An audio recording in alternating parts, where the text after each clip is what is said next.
Hear all these stories anywhere you listen to podcasts on the Let's Read podcast.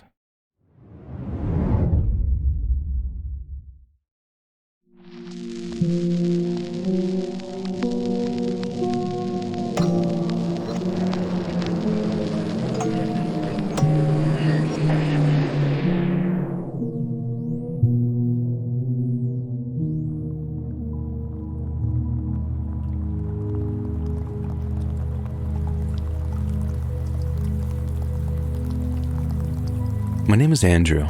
I'm from Widnes in northwestern England, and I'm a huge fan of the channel, particularly the dedicated true crime videos that you upload from time to time. And I'm really interested in the subject of criminality, and although I've never worked within the police service, I've been involved in private security investigation for the last 22 years. You see, here in England, you don't really need any policing experience to become a PI. All you have to do is obtain a license from the Security Industry Authority, attend the relevant training courses, and boom, you're free to start practicing as a fully licensed private investigator. Now, don't get me wrong, I'd considered becoming a police officer for quite some time, but when push came to shove, the antisocial hours and shockingly low wages had me considering many other options. I worked odd jobs for a few years, just kind of mulling over what I'd wanted to do in my life, and in my late 20s, I came up with the idea to get into private investigations. My first job was essentially a low-paid 12-month-long apprenticeship, but since my income was supplemented by the Department of Work and Pensions, it wasn't like I was having to pinch every penny in order to get by. I used those 12 months to advance my knowledge of the trade, and my boss was a former member of the Criminal Investigation Department, meaning he had an awful lot of skill and experience to pass on. I mostly shadowed him during that first year, helping out on the clerical side of things, running small errands and making copious cups of tea. I wasn't massively hands-on at first, but by the end of the 12 months, I was being treated as a capable member of the investigations team, and that led to a formal job offer at the end of the apprenticeship. I wasn't immediately trusted to take cases on of my own. I still operated as part of the team and mostly under the direct guidance of more senior investigators. But as that learning process continued, the trust that was placed on me grew and grew until finally the time came for me to start working cases on my own. In the years that followed, I worked a lot of very depressing and very stress-inducing cases. I also worked my fair share that I described as boring too. But out of all of them, there was only one that ever really frightened me, and I'm talking like properly terrified too, not just a little bit anxious. And that case was this one I'm about to tell you. So one day, the firm I worked for got a call from a woman whose grown-up son had been missing for just under a year. He'd originally disappeared for around 4 months, then his mom had gotten a text message from his phone saying that he was okay, but wanted a new start elsewhere. He said he was sorry for upsetting people, but that it was just something that he had to do, and that he'd be in touch whenever he could. The woman said that she knew her son had gone through a difficult patch, but that she was devastated by the news of his sudden and unexpected departure. It wasn't completely out of character either. He'd run away from home as a teenager to try and live with his biological father, but had come straight home when he saw the reality of how he lived. He'd also run away to sleep on a friend's spare mattress back when he was a younger teenager too, so it wasn't like just absconding was completely out of character for him. The trouble came when his mom tried calling him to talk on the phone. At first, she said that she understood him not wanting to talk because he said the sound of her voice would make him too emotional. But then as time went by, his refusal to talk on the phone got very suspicious. She'd already been in touch with the police by that time, and her son was officially a missing person when he got back in touch. But then the moment she informs the police that she's been in contact with her son, he gets taken off the missing persons register. But the mom jumped the gun. She was so eager to share the good news that she didn't think to do the legwork in terms of confirming it really was her son. And by the time she realized that something dodgy was going on, she had to get back in touch with the police, who by that time seemed to be convinced that it was all a load of family melodrama. She had to call them half a dozen times just to get them to refile the missing persons report, and even then, they clearly weren't taking her very seriously. It took months for the police to get back to her, and when they did, they said that her son's phone had pinged off some mobile towers in the area and had started doing so a few nights a week around 4 months into his disappearance. His mom was shown on a map where this area was, and she was asked what reason she thought that he had to be in that area, and she had no idea. The police then went looking around this area and found it to be a small junction with a few shops and a pub. Officers asked the patrons of each if they'd seen the bloke, and although people in the kebab and betting shops had no idea who or where he was, some of the patrons of the pub said that they had seen him around the bar a few times in the past. They had no idea when, they just said that he looked familiar and that they'd definitely seen him sitting at the bar, drinking a pint of lager from time to time.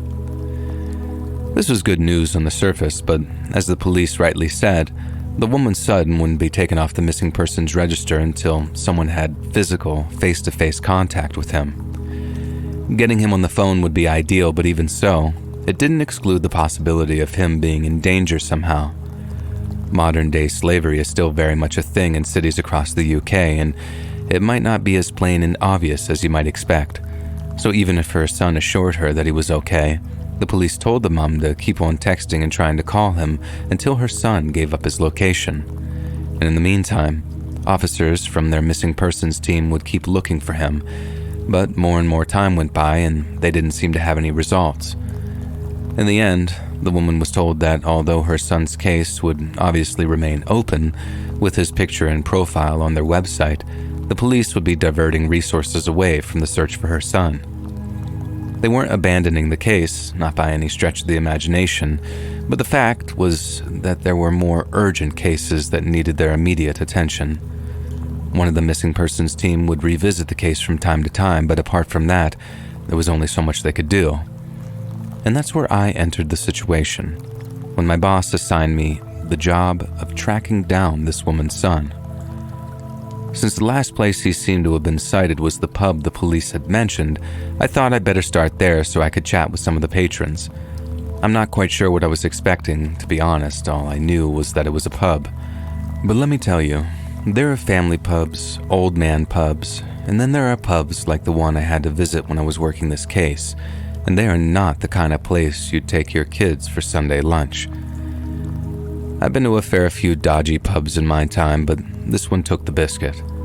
The police had apparently told the lad's mother that the people drinking in the pub were very cooperative, but when I visited, I realized that they must have been on their best behavior.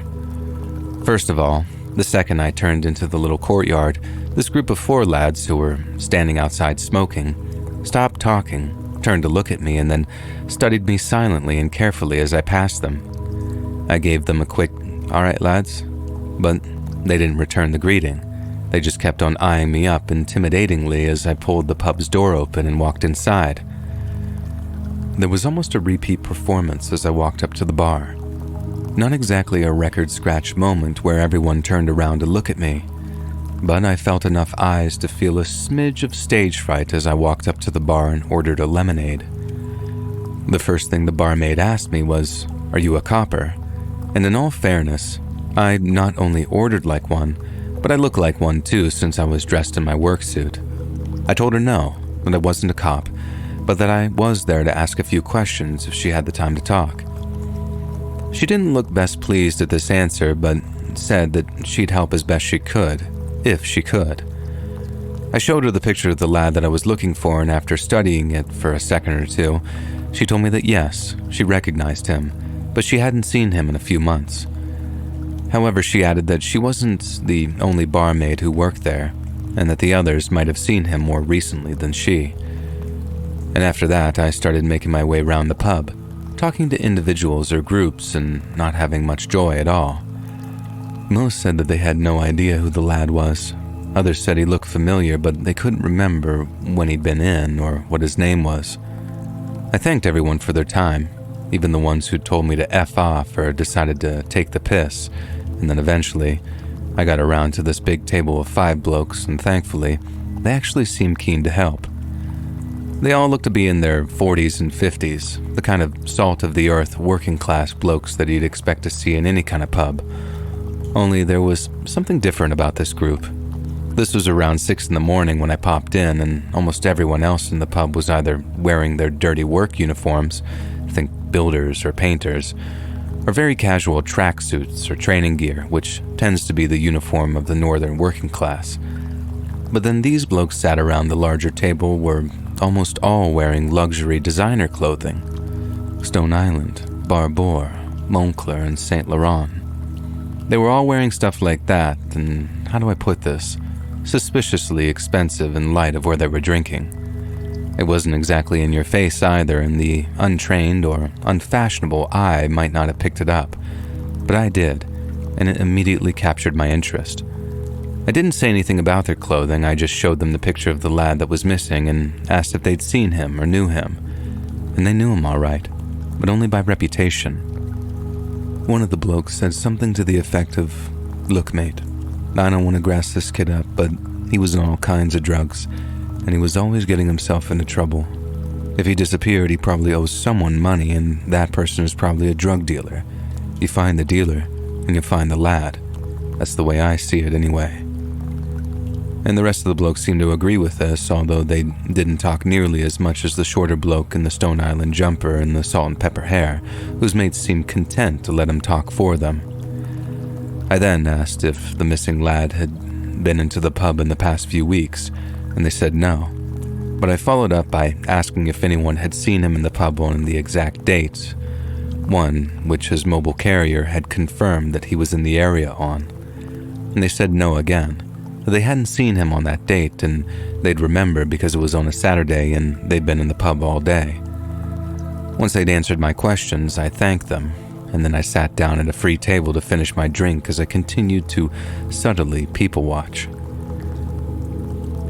One of the other things I noticed about the pub was that toilet visits were very frequent, and while that might not be unusual in a place that sells alcohol, seeing lads go off to the toilet in pairs was a dead giveaway that there was drug use occurring.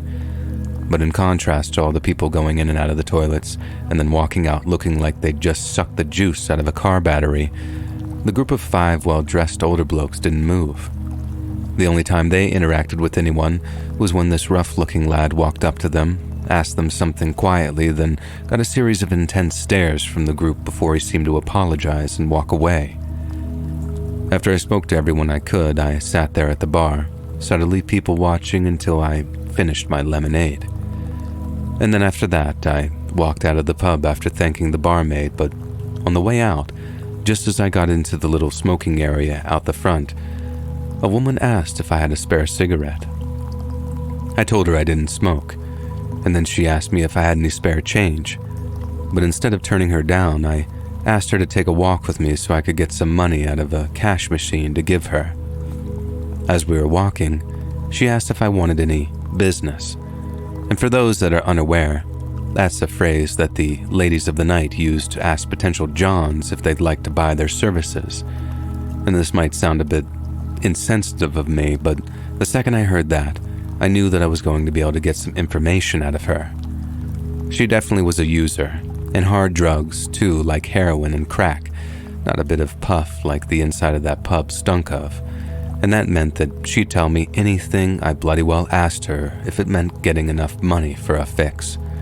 Bearing in mind, you have to make it clear that if they give you accurate info, there'll be more money in it for them down the line, and that you'll be checking everything they tell you to make sure that they're a reliable source. A junkie would say anything to get money for drugs, but the prospect of getting more and more money off of you in the future, that puts a much more honest tongue in their mouths, let me tell you. Anyway, I told her all of that, and said that I'd give her 20 quid then and another 20 if I found out the info was reliable. If she sat in that pub, watched and listened, and then told me everything significant she'd seen and heard, then I'd give her even more money if that info proved reliable, and so on and so forth. Obviously, she was delighted at the prospect and answered all my initial questions, with this being what she told me. My early suspicions that the 5 well-dressed blokes were significant players in the local drug scene were correct, Although they never did any of the actual dealing, they left that to some underlings who hung around the pub too. The missing lad used to come in and buy drugs, and the last time the junkie girl had ever seen him, some kind of set-to or argument had taken place between him and one of the mid-level dealers. I asked her if she'd ever mentioned this to anyone else, and she said no. The only other person that had asked her had been a policeman, and she'd been in the pub at the time, so she kept stum and claimed that she hadn't seen the missing lad. And as you can imagine, that made for a huge find. No one had ever mentioned the missing lad having any kind of disagreement with anyone before. And as any detective worth his salt will tell you, people like that, as in people they've had arguments with, are exactly the kind of people that you want to talk to after a certain person goes missing. The only trouble was, I'd already been sniffing around there once, and I could tell people hadn't acted as naturally as they would have been acting if I wasn't around to see them. I'd blown my cover basically, which in any other situation might have been a big mistake. But I had my mole on the inside, my eyes and ears, and I just had to hope the information that she provided me with was as accurate as I hoped it would be. I took her phone number, told her what to do, then kept in touch with her by text message over the days that followed. She knew what her job was, and I passed along one crucial instruction. Don't go asking about the guy who gone missing. Don't go asking anything at all for that matter. All she needed to do was keep her ears open and watch out for any unusual or suspicious behavior.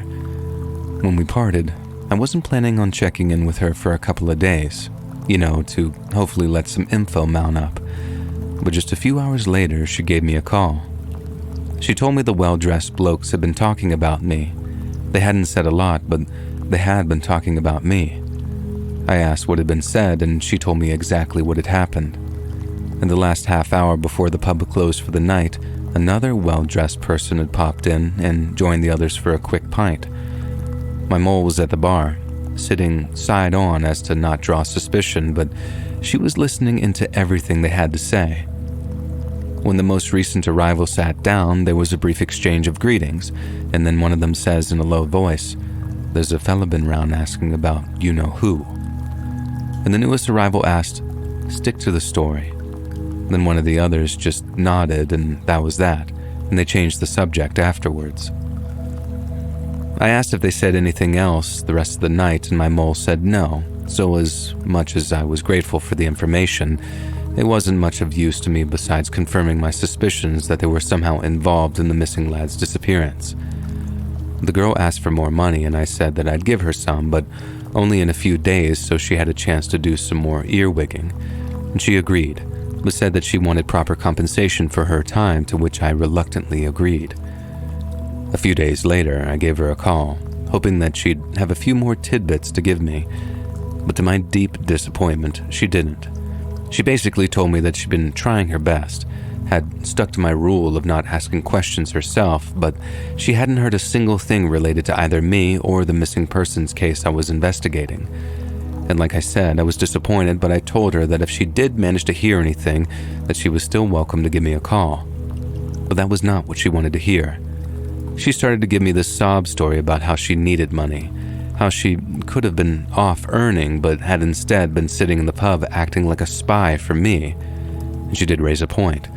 If I wasn't giving her money for drugs, she'd be off earning the money for them elsewhere, so as much as it wasn't very ethical of me to do so, I arranged to meet with her so I could give her some cash. A few hours later, I'm sitting in an Aldi car park, waiting for this girl to turn up, and when she does, she's very happy to see me. I gave her 50 quid, told her to keep up the good work, and then said that I'd call her in a couple of days. At the time, I appreciated the fact that she was brutally honest with me. She could have easily made something up just to get some more money, but she hadn't, and as she was about to get out of my car, I told her as much. I mentioned there'd be a bonus in it for her if she found me anything particularly juicy, and then instead of pushing the car door all the way open and climbing out, she closed it again and turned back towards me. She started to say how there was something that she'd noticed in the past few days, but that it was so small that she didn't think it was worth mentioning. I reminded her not to make anything up, and she swore that she wasn't, so I asked her to continue. She said that the bloke in the Stone Island jumper that had done all the talking, He was shorter than the rest, with close-cropped salt and pepper hair, always had about 2 or 3 phones on him, as drug dealers tend to do. But whichever phone he used, there was always top-of-the-line iPhone or Samsung-type things, and he was never shy about using them in public. She said sometimes he'd be talking on one, and then typing messages into the other, bold as brass, but then that previous day, she'd spotted him using an old flip phone, and he'd been usually shy about doing so. Now, obviously, this was crucial information. Someone was acting out of the ordinary, and they were trying to be subtle about it too. The girl said she wouldn't have noticed if I wasn't literally paying her to watch people on the sly, and that she didn't think a new phone was worth mentioning until she saw the way the guy acted while using it. I reminded her that this was exactly the kind of information I wanted to know, and then gave her a few extra quid on top of that after she assured me what she was saying was the truth. And on the drive home, I slowly began to piece things together. I realized there was a very good chance that the old flip phone belonged to my missing person, and the dealer had been trying to use it to fool the mom into thinking that her son was alive and well. If I was a police officer, I could get a warrant, walk into the pub, and search him on the spot. But there was absolutely no way of me being able to do that as a PI, so instead I had to think outside the box. First thing I did was get in touch with the missing lad's mom, and then ask if her son had been in touch with her in the last couple of days. She said that she hadn't heard from him in weeks, and he still refused to answer any phone calls. But from where I was standing, the dealer could have been using the missing lad's low-tech phone to assure other people, for example friends and other family members, that he didn't need to be looked for. Basically, I still thought that I was on to something, so I stopped shaving for a week, dug out some much more casual clothes, then decided to start visiting the pub every now and then to watch the well-dressed suspected dealers at their table of 5. I've had the missing lad's number since way back when I first took the case, and I tried calling it a few times myself, but one of 3 things tended to happen. Either the phone didn't ring at all, it rang all the way to the answering machine, or someone actively declined it. But this gave me an idea. Every so often I'd stop by the pub sporting my civilian clothes, baseball cap, and my scruffy facial hair, sit inconspicuously in a corner and keep my eye on the table of 5. I only ever did this during peak hours, so as not to draw too much attention to myself, but every time I did, I'd take out my phone, bring up the missing lad's number, and call it while covertly watching the table of dealers. I must have done this 5 or 6 times, with each call going straight to voicemail. But then one night, the phone actually started to ring. I didn't have my phone right up by my ear, I had it out of sight, but I could see it still saying dialing instead of connecting and going to voicemail, so I looked over at the table of dealers. Lo and behold, the little fellow with salt and pepper hair reaches into his pocket, looks at something tucked away in there out of sight, and when I look back at my mobile, the call had gone to voicemail. The screen had gone from dialing to the little clock that counts how long a phone call had been, so I hung up the call and then tried again. And once again, the smaller fella reaches into his jacket, but that time, he takes something out of his pocket instead of just looking at it, and then just like I was, he holds the phone just under the table out of sight, and then puts it back into his pocket again. Not only had my second call been declined, but the third didn't connect at all. He turned off the missing lad's phone right there in front of me. A minute later, I was sat in my car trying desperately to get in touch with the detective in charge of the police investigation. I had her work mobile and I knew that she worked weekends, but this was 8:30 in the evening on a Saturday, so all I got was her voicemail too. I left her a message saying I had something very important to talk to her about, and that I'd get in contact with her again on Monday morning just so I'd be sure to catch her. She called me back the following afternoon, and when she did, I told her everything that I'd seen in the pub. I then made my theory abundantly clear to her, that something terrible had happened to our missing lad, and that this one particular dealer was using his phone to convince people that he was alive. The reports of him being seen in the pub following his disappearance were false, and had been issued by those responsible for his disappearance, and in all probability, this poor lad's murder. The detective knew about the missing lad's drug use, but somehow, the first lot to investigate hadn't put two and two together regarding his disappearance, and those that were essentially using the pub as a base of operation. The pub had been treated as a place the police might find the missing lad, when in reality, it was the very place he went missing. I honestly felt like I'd cracked the case, and at first, the detective seemed to find what I'd discovered to be very compelling. But then, cut to about 3 weeks later, and I called her back to see how things were progressing, and they hadn't moved an inch.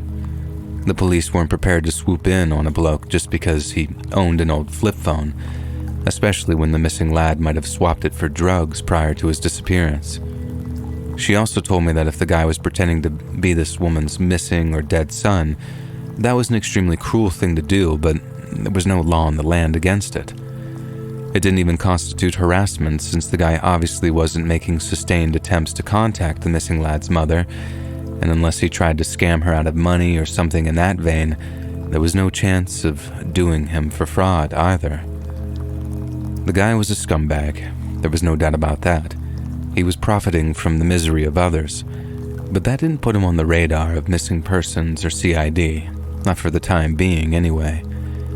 It felt like a punch to the gut though.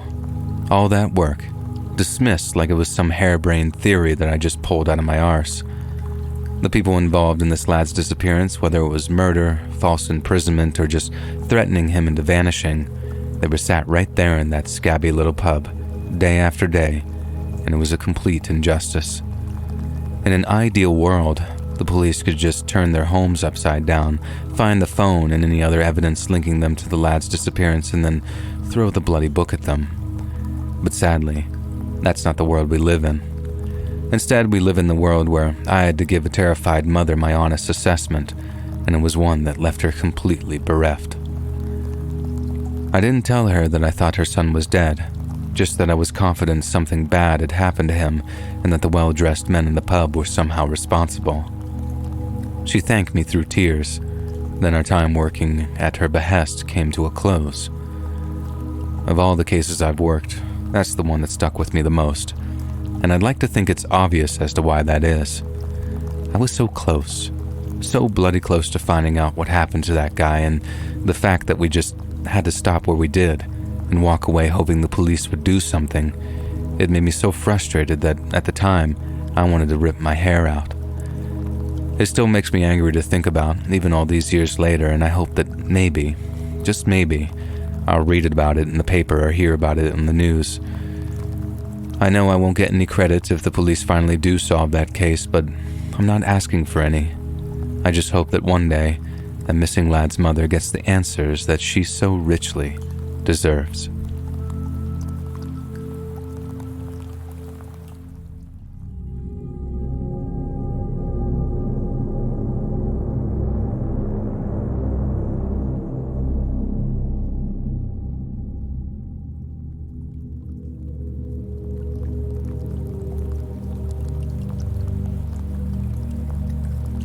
I grew up in a little place called Kirby, Mississippi, and one of the defining moments of my youth was sneaking into a movie theater in nearby Roxy to see a movie called Sudden Impact. It's one of the Dirty Harry sequels with Clint Eastwood playing the same character who, in the first movie, gives a criminal the whole "do you feel lucky" speech. The movie itself is nothing special, at least it can't hold a candle to the likes of Magnum Force, but it marked the first time that I found myself thinking, I want to be a cop. But not just any cop. I want to be a detective. Some foul-mouthed, rough-riding hammer of justice, just like old, dirty Harry Callahan. Well, real life isn't like the movies, and I had to learn to walk before I could run. But after working hard in school and putting in my time as a uniformed officer, I submitted an application to the Mississippi Bureau of Investigation. The MBI aren't strictly police, we're state special investigators, which comes with the freedom to run our investigations as we see fit, all while having the same investigative powers as regular law enforcement. Think of us like safeties on a football field. We can move wherever and however we want, just as long as we make the game-winning tackle. I worked in major crimes for a few years, mainly just making a name for myself within the Bureau. And then one day, in early April of 2003, my SSA, or supervisory agent, approaches me with an intriguing offer. The Public Safety Commissioner had recently approached the MBI's chief, or the SAC as we like to call him, and asked him to put together a brand new unit. And this unit would be unlike any that had come before it and would focus on one task alone: reviewing and potentially reinvestigating what are referred to as cold cases. A lot of other states already had a dedicated cold case unit, but officially speaking, Mississippi didn't have one until the summer of 2004. But 18 months previous, the head of the DPS said that it was high time the Bayou State tasked some of its own officers with investigating unsolved crimes. And he gave the go-ahead for the pilot scheme that I was eventually a part of. I was honored to be considered for the job, but in the MBI, there's only one way to climb the career ladder, and that's to deliver noticeable and consistent results. Working at solving tough, long-dead cases would make for a noble pursuit. I just didn't know it was the right choice at such a formative stage of my career. Working cold cases seemed like a job for an old-timer, someone who had the patience and the experience to see things others didn't. But for me, I wanted to run with the big dogs. I wanted to be chasing down killers, kicking in doors, and then dragging them off to jail in cuffs. I didn't want to be trapped in the archives for 12 hours a day, getting paler and older with nothing to show for it. But according to my supervisory agent, all my hunger was exactly why he wanted me there. He believed that if I applied that same drive to unsolved crimes, I could potentially make my career there, and if the pilot scheme was successful and the unit expanded, I could end up getting promoted and running my very own team. Once he'd put my mind at ease like that, I accepted the invitation and put my name forward.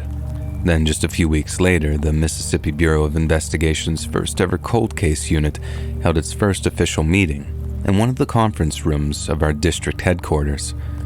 Essentially, our job was this. We had to go through stacks of unsolved case files, all pertaining to violent crime, and pick out any we thought had a chance of being solved. And after that, we had to take the case file over to the district attorney's office and see if they'd be willing to prosecute any suspects that we might identify. I guess that might sound obtuse to some people, who are thinking surely it's the DA's job to prosecute everyone they suspect of being guilty of a violent crime, right? And to that I say, sure, in theory. But that's not always how things work. A district attorney will sometimes tell you they serve justice, but in reality, they don't serve anyone except the people who elect them. I guess that's a good thing if you're looking at the bigger picture. It's still we the people, you know? But unless it's going to make a DA look good, they won't want to reach into the public purse for it, and I kinda get it. No good solving a 30-year-old double murder when there's an active child predator roaming the state, committing crimes in the here and the now. But this attitude made our job needlessly frustrating. The very purpose of the cold case unit's creation was to cut through all the red tape, but in practice, we ended up having to get our cases rubber stamped before we could even work them. However, whenever we did get that rubber stamp, if we had the evidence, the case file, and a viable suspect, then was all systems go. The first case I sent over to the DA involved a Jane Doe that had been found up in Marshall County back in 1993. Her body had been found by a guy that had pulled over to the side of the highway to take a leak. He stopped his truck, walked off into the trees to get a little privacy, and then noticed two hefty-looking trash bags lying near the base of a tree.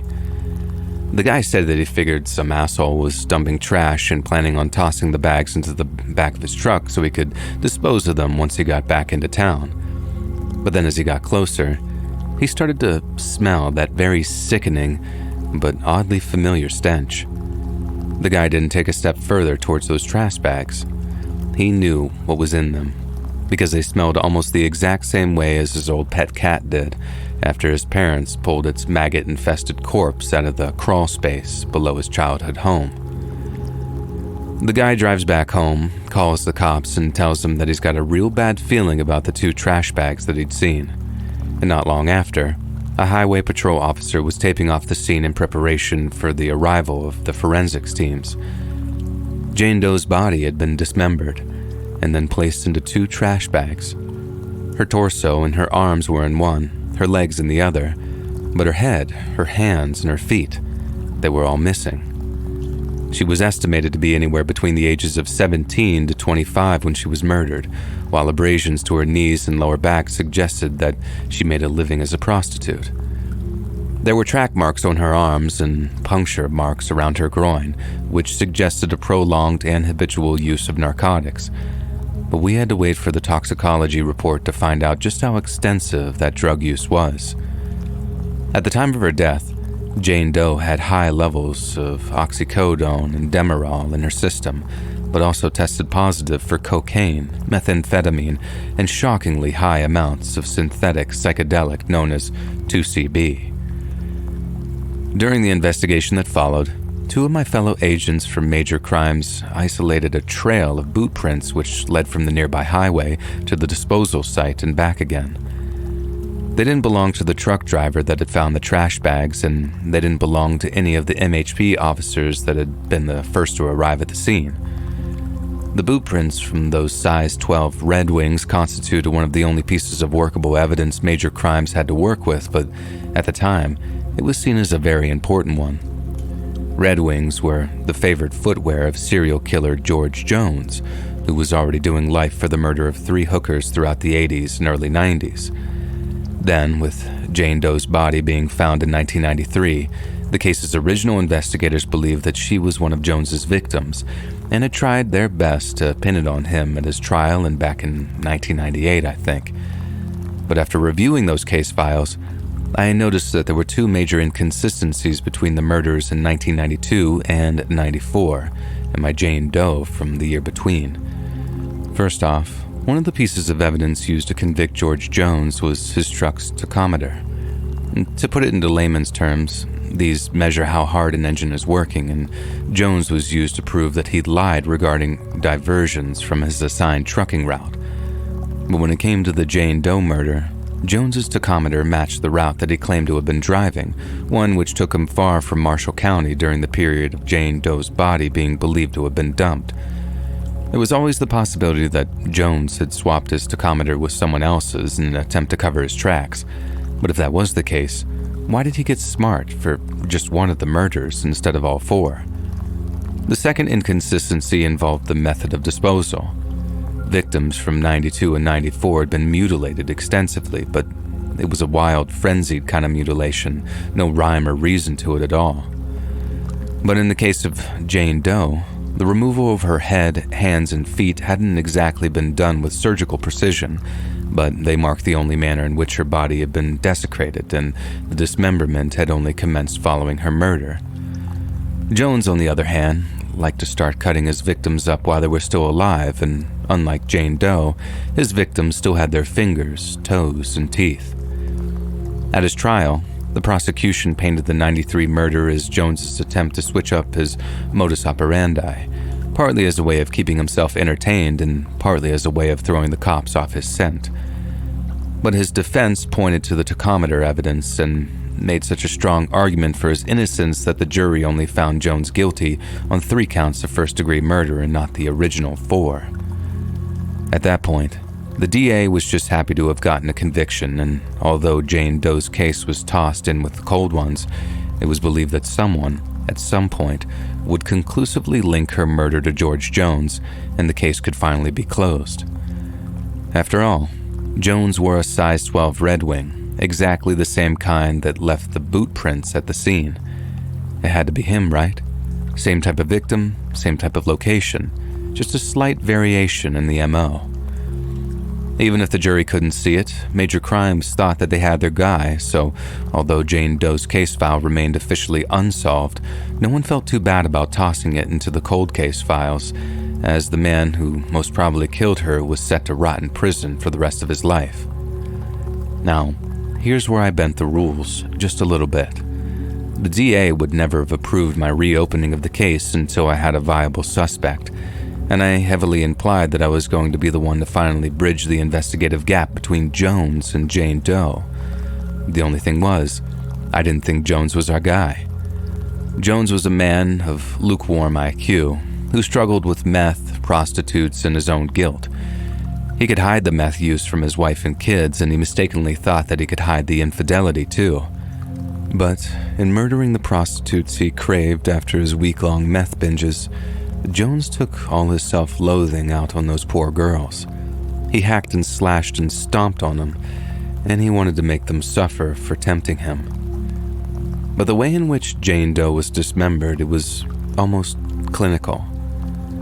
I knew it would be a risk to go out on a limb like that, but something about the way the case was dealt with the first time around, it just kinda irked me. Jane Doe was treated like a pawn in a game of chess, a throwaway piece in an otherwise successful prosecution, and I thought she deserved far better. So, I worked my ass off to get the case approved, then was finally allowed to start doing my job. My first call was over at the team at Missing Persons, and using their newly digitized record system, they were able to provide me with a list of young women and girls whose cases fit a fairly narrow criteria. The girls needed to be fair-haired, they needed to be between the ages of 17 and 25, and they needed to have been declared missing between the years of 1988 and 1993. From the looks of her body, Jane Doe had been a drug user and a prostitute for quite some time prior to her murder, so I asked the special agents at Missing Persons to factor that into their search. Sadly, prostitutes are rarely reported missing if they do happen to disappear, so all I could do was hope that someone, somewhere, missed Jane Doe enough to have filed a missing persons report. And once I had all my reports, all I had to do was set about contacting as many of the relevant families as possible to ask if their daughters had any distinguishing scars, tattoos, or birthmarks. I could then cross-reference these answers with autopsy photos that I had at my disposal, and hopefully, I'd be able to come up with an ID.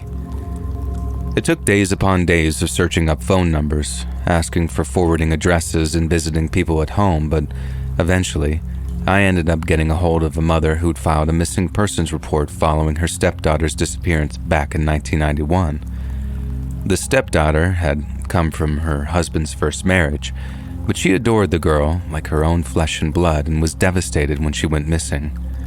The girl was a physical match for Jane Doe, and when I asked if she had any distinguishing marks or features on her body, her mother told me about a small scar just above the elbow on her right arm.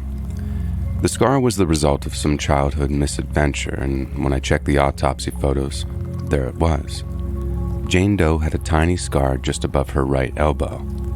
Now, this wasn't some conclusive proof that Jane Doe was the same missing stepdaughter, as a person's arms are one of the most common places that scars will be present. But what would provide concrete proof of her relation, and therefore her identity, would be a DNA test. With it being her stepdaughter, there was no point testing the mother. There was no testing the father either, as he'd walked out on the family some years earlier, possibly due to the stress of his daughter's disappearance. However, the girl's father and her stepmother had their own daughter, meaning we could test her DNA in relation to Jane Doe's, and if we got anything back around a 25% match, then that'd be enough for Jane Doe to get her name back. I was very confident that test was going to come back positive. I mean, the chances of two different fair-haired young women having the exact same scar just above their elbow were astronomical.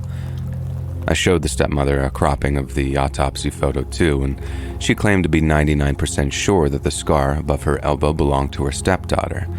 But then, when the DNA results came back, it read, "No match." There was a 0% match between the two supposed half-sisters, which on the surface meant Jane Doe could not have been the woman's missing stepdaughter. If she was, and as I've already covered, the DNA test would have resulted in a match of around 25%, and needless to say, I was incredibly disappointed. I had such a strong hunch that Jane Doe was the missing stepdaughter, and so at first, those test results were a real hit to my confidence. If I had a picture of the stepdaughter's hand, something that I could use to compare those two scars, that would have been a game changer. But I didn't, and no offense to the stepmother, but I wasn't about to trust her very fallible memory over a black and white DNA test that read plain and simple, no match.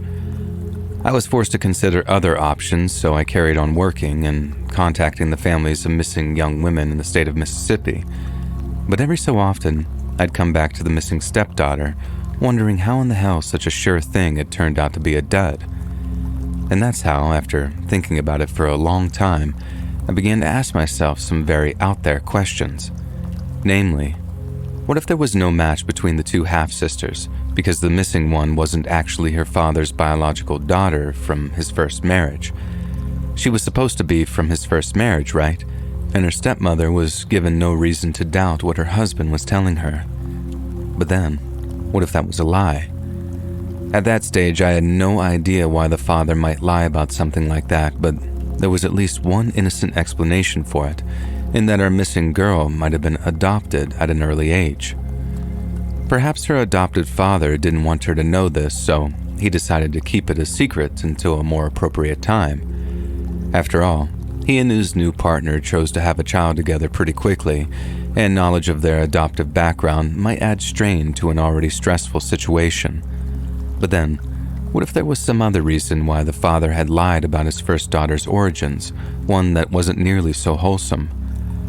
I asked the woman if she'd ever met her missing husband's first wife, and she said no, that she'd passed not long after giving birth to his daughter, and that her husband had claimed that the memory was so painful that he'd rather not revisit it. That's what prompted me to dig into the father's background a little, just to see if there was any adoption records in his name, but there wasn't a single document with the supposed father's name on it anywhere in the system. I then went back to the stepmother and asked if she'd held on to any of her husband's old documentation, particularly anything with his social security number on it. She said that there wasn't much in the way of documentation, but that she had his social security number written down somewhere. She thought that she might need it during the process of dividing up her deceased husband's estate, but it turned out that she hadn't needed to and was only too happy to pass it along to me.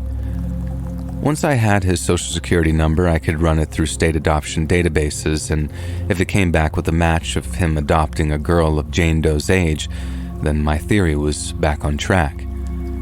But frustratingly, it didn't come back a match. But during the process of investigating the social security number, I discovered something which broke the case wide open.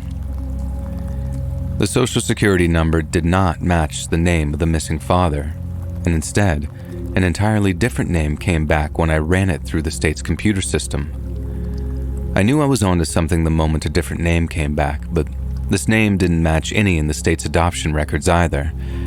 However, the name had a criminal history attached to it, and while it was a very brief one, it was very significant to the investigation. The criminal history included 1 count of indecent exposure and 1 count of attempted kidnap on a minor. According to my timeline, this guy does just 6 of an 11-year sentence for attempted kidnapping and then just disappears.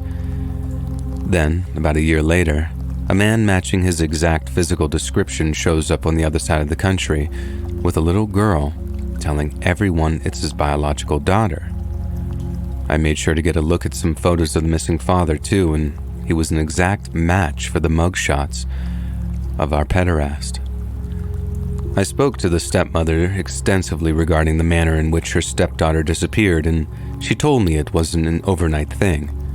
Her stepdaughter's relationship with her father had soured dramatically over the final few months before she vanished, so at first, it was believed that she'd simply run away from home. She was recently 18 at the time, and seeing as she was a legal adult, she was free to do as she pleased. Her father claimed that he was attempting to bring her back home, but eventually, contact with her began to wane before ceasing altogether. The stepmother mentioned how difficult it was to get her husband to file a missing persons report. She said that reporting her missing felt like a defeat for him, that acknowledging she was in danger made him feel like he'd failed as a father. It took many months for him to concede, but eventually, they filed a report with the Hattiesburg Police Department. The move seemed to crush him, and around 6 months afterwards, he walked out on both his wife and his younger daughter, leaving only a note which read, "I'm sorry." I asked when this was, if she could remember the date of her husband's departure. She told me it was on August of 1993, Friday the 13th to be exact. She remembered it like it was yesterday. And in the seconds after she mentioned the date, I felt a thought hit me right between the eyes, like a diamond-tipped bullet of realization.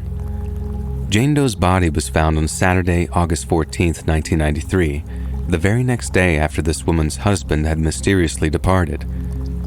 It was him that had made her disappear, him that had killed her, and him that had dumped her body at the side of the highway. I walked out of that woman's home with a poker face that could have rivaled a $1 million professional. The hunch that her missing husband had murdered her stepdaughter in a move prompted by the filing of that missing persons report, it gave me one of the strongest hunches I had ever felt in all my career in law enforcement. But in the moment, when she told me the date of his sudden departure, I simply could not bring myself to tell her what I honestly thought. She had this whole tragic narrative built up around her family, one that came with a cross that she had to carry wherever she went, and I couldn't bear to add any more of that to the load. If she is to find out the truth, it should be via the proper channels, and it should be based on concrete judicial results, not what, at the time, were still nothing but half-baked theories so convoluted that I felt like I was losing my mind. And how do you even begin to tell someone that her husband married her under an assumed identity, that his so-called daughter might have been a kidnap victim, and that not only was he a potential suspect in her disappearance, but also her eventual murderer too? I think just one of those things would be enough to send a woman like that into shock-induced catatonia, but all four at once, I figured that might kill a person dead if you caught them in the wrong mood with it. Since I had no viable suspects, there was no point in taking any of my findings to the district attorney, but there was a whole lot of point in taking what I'd found to the MBI's Major Crimes Unit, as well as several other organizations, including the FBI, the U.S. Marshals Service, the National Crime Information Center, and the National Center for Missing and Exploited Children. If we were potentially looking at a nationwide manhunt for a soon-to-be fugitive, then there was only so much state authorities were capable of, and if the father had in fact fled the country, then it was well and truly out of our hands. After that, I simply reclosed the case, placed it back in the stack with all the other cold ones, and then went about trying to find one that would result in an actual conviction and not just an entry on the FBI's most wanted website. The cold case unit was set up to close cases and get results, ideally in cases where investigators were just a few short yards from making the touchdown. All I could do was hope that someone up the federal chain took interest enough to find our suspect, extradite him back to Mississippi, and then put him on trial for murder. But to date, that hasn't happened. I worked on a bunch more cases, some good, some bad, but I never heard back about the Marshall County Jane Doe, and I never shared my thoughts or feelings with her stepmother. Like I said, it wouldn't feel right putting that kind of weight on her, especially when it all just amounted to theories. I work in the state's Criminal Information Center now, doing something much slower and much less taxing than working old cold cases. I miss my time with the unit. They seem like they were the good old days before I really realized that they truly were the good old days. But I don't miss cases like Jane Doe's because that's impossible.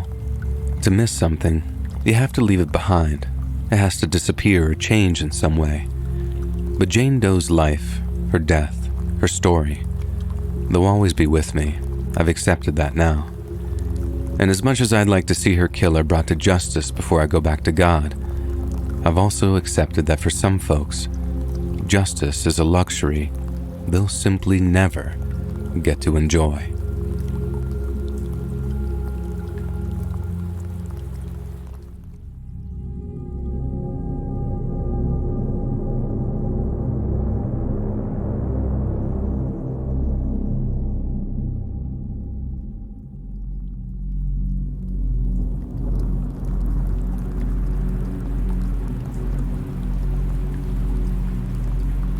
First off, I'm Terry, and I'm from a place called Pleasant Prairie in Wisconsin, and I've been a subscriber since way back when you did graveyard shift stories. I love your videos, and I've always wanted to contribute in some way. I've just never had anything sufficiently scary happen to me that would warrant writing it down. Don't get me wrong, I'm very grateful for that, but I always felt kind of guilty for listening to so many stories from other people without ever really offering up one myself. But that's when I got an idea. If I didn't have any of my own experiences to write about, I'd just write about somebody else's. Now, I didn't go knocking on doors and begging people to tell me their most traumatic and terrifying experiences. I just told myself that I would wait for the right opportunity. If I ever heard a story, account, or a little anecdote that was submission-worthy, I'd ask the person's permission, write down as many notes as possible, and then send it over to you in the hopes that the story makes it into a video someday. Well, my plan finally came to fruition this past Christmas when a trip to visit some extended family resulted in a chance meeting with an older cousin I'm related to by marriage. So I have a very large extended family, and I won't be so verbose as to give you an entire family tree, but I still occasionally meet relatives for the very first time. A distant aunt and I were talking when she introduced me to a much older second cousin, twice removed. I say cousin. The guy was old enough to be my grandpa, but I guess by the laws of family trees, he was technically my cousin.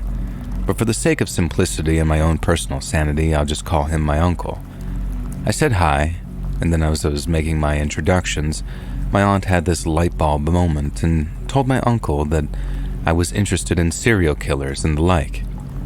I thought that was kind of a weird way to introduce myself, so I gave my aunt a look as if to say, "Why on earth did you mention that?" It's true, I do have interest in true crime, but then so did my uncle, because for 50 years, he'd worked as a Wisconsin state patrolman and then a private eye just prior to his retirement. I think I could have exploded with happiness right there. I had no idea that I had any family that were former law enforcement, so I was very excited to talk to him about his time as a patrolman. It didn't occur to me right away that I could maybe coax a story or two out of him, but by the time we got to talking about some of the most memorable experiences, I knew it was only a matter of time before I plucked up the courage to ask, "What was the scariest or creepiest thing you encountered during your time in law enforcement?" I had a pretty good feeling that whatever he was going to tell me would be sufficiently intense to write a story about. I mean, you don't put half a century into something like law enforcement and not come across a few severely messed up things in that time. But what he proceeded to tell me scared me more than I ever could have imagined, and it came from just about as far from left field as I could have ever have guessed. So when I first asked, he gave a sigh before this very thoughtful look came over his face, like there were so many incidents that he couldn't possibly just choose one. He started out by telling me about a couple of bad car accidents he'd seen, the kind where the happy-go-lucky family of 4 get annihilated, while the drunk who sent them rolling into a ditch in flames walks away with nothing but a few cuts and bruises. Then he told me about a few murder scenes that he'd been unfortunate enough to have come across, like the guy who had his arms nailed to a wall so the people he stole from could torture him to death. He said it was the worst thing he'd ever seen, turned his stomach. But disgust and, by extension, horror are very different emotions to fear, he explained.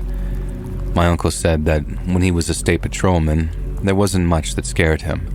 Everywhere he went, he was armed, and if he ever got into trouble, a few words into his radio would have a small army showing up with some shotguns and rifles. He said he was apprehensive of violent criminals, but he was able to defend himself, and most importantly, he had a badge and all that backup to deter anyone from messing with him. And that all went away when he became a private investigator. He was able to stay armed, but that's all he had. And if he got into any trouble, his only option was to call 911 just like a private citizen and hope some of his old coworkers got to him in time. He said the closest he probably ever came to losing his life was when some cheating husband figured out that he was being watched after he accidentally honked his horn one night while on surveillance. His target, who seemed to be a naturally paranoid person, became extremely agitated upon hearing that honk. He came down with his pistol and pointed it right in my uncle's face. He had to swear on his life that he'd been waiting for a friend, had fallen asleep in his car, then had accidentally leaned on his horn when he woke up again, which incidentally was sort of what actually did happen.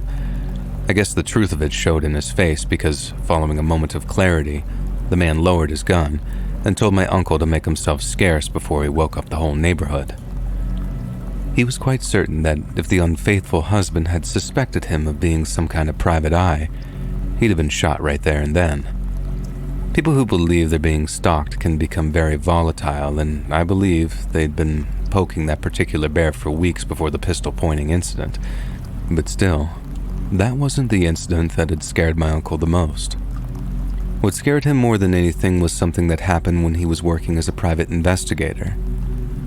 He said that just after his retirement, he was so bored that he figured that he had a few more years of work in him, and since private investigation companies tend to offer competitive salaries based on previous experience, he figured that he could pad his bank account a little before spending his twilight years fishing off the coast or whatever he wanted to do. But then, as I already mentioned, certain moments in his brief career as a private eye was far scarier than anything he encountered with the state patrol. And so, at one point, the family of an unsolved murder victim approached the company that he was working for. The victim was murdered in downtown Milwaukee back in 1983, and then her body had been dumped off a bridge. My uncle took the job of reinvestigating the murder around 2013, so it had been a cold case for almost 30 years by that point. The owner of the PI company was an ex-Milwaukee PD, so he told my uncle to drop his name when asking to see the case files, and that would ensure they didn't just tell him to get lost. And so he calls Milwaukee PD, asks them for the files, and after making sure he's not just some crazy person, the police department ensures they'll get back to him once they dug out the files. A few days go by, and he hears nothing back. Then a few days turns into a week, and then 2 weeks, and he's still not heard back from the PD about the case file. In the end, my uncle gets impatient and calls the department again to ask how the search for the files is going. He manages to get the officer he spoke to first on the line, and then, after a minute or two of talking, but not saying very much, the officer puts him on hold and then goes to get his boss. My uncle is wondering what the holdup is, then some Milwaukee PD captain picks up the phone and explains that they can't find the file that he's referring to. This captain then asks my uncle if he's sure that he's in touch with the correct department, and that he's happy to put him in touch with the right people if that's what the problem is. My uncle then checks some of his notes and then replies that there's been no mistake, and that the files should most definitely have been with the PD and not some smaller sheriff's department in the surrounding counties. The captain then says they'll check again, and that they'd call him back in a few days' time. But again, they seem to totally forget about finding the file, and my uncle is forced to call for a third time over this one little case file that it should have been really easy to find. And anyway, that third time, he gets told something pretty shocking. The department had misplaced this unsolved murder case file, meaning my uncle had no choice but to wait until they were found before he could see the case file in this one particular murder. He had to go back to his boss, tell him the cops had lost their case file, and his boss relays this to the family in turn. Without their daughter's case file, the company would have to start their own brand new investigation based on a murder that happened 30 plus years ago, which, if it isn't obvious, could be either totally impossible or would cost the family tens of thousands of dollars in investigation fees. As you can imagine, the family were not happy that the cops had lost their kid's case file, and my uncle said that he was pretty sure they started legal proceedings against the department, being a case of find your kid's case file or we'll sue the pants off of you. My uncle goes to work other cases, then goes into full retirement a few years later. Then, not long after that, he reads a headline in the Green Bay Gazette that went something a little like this: Milwaukee police destroy DNA murder evidence. He told me that when he saw the headline, he thought to himself, there's no way they destroyed evidence, let alone case files. But they had.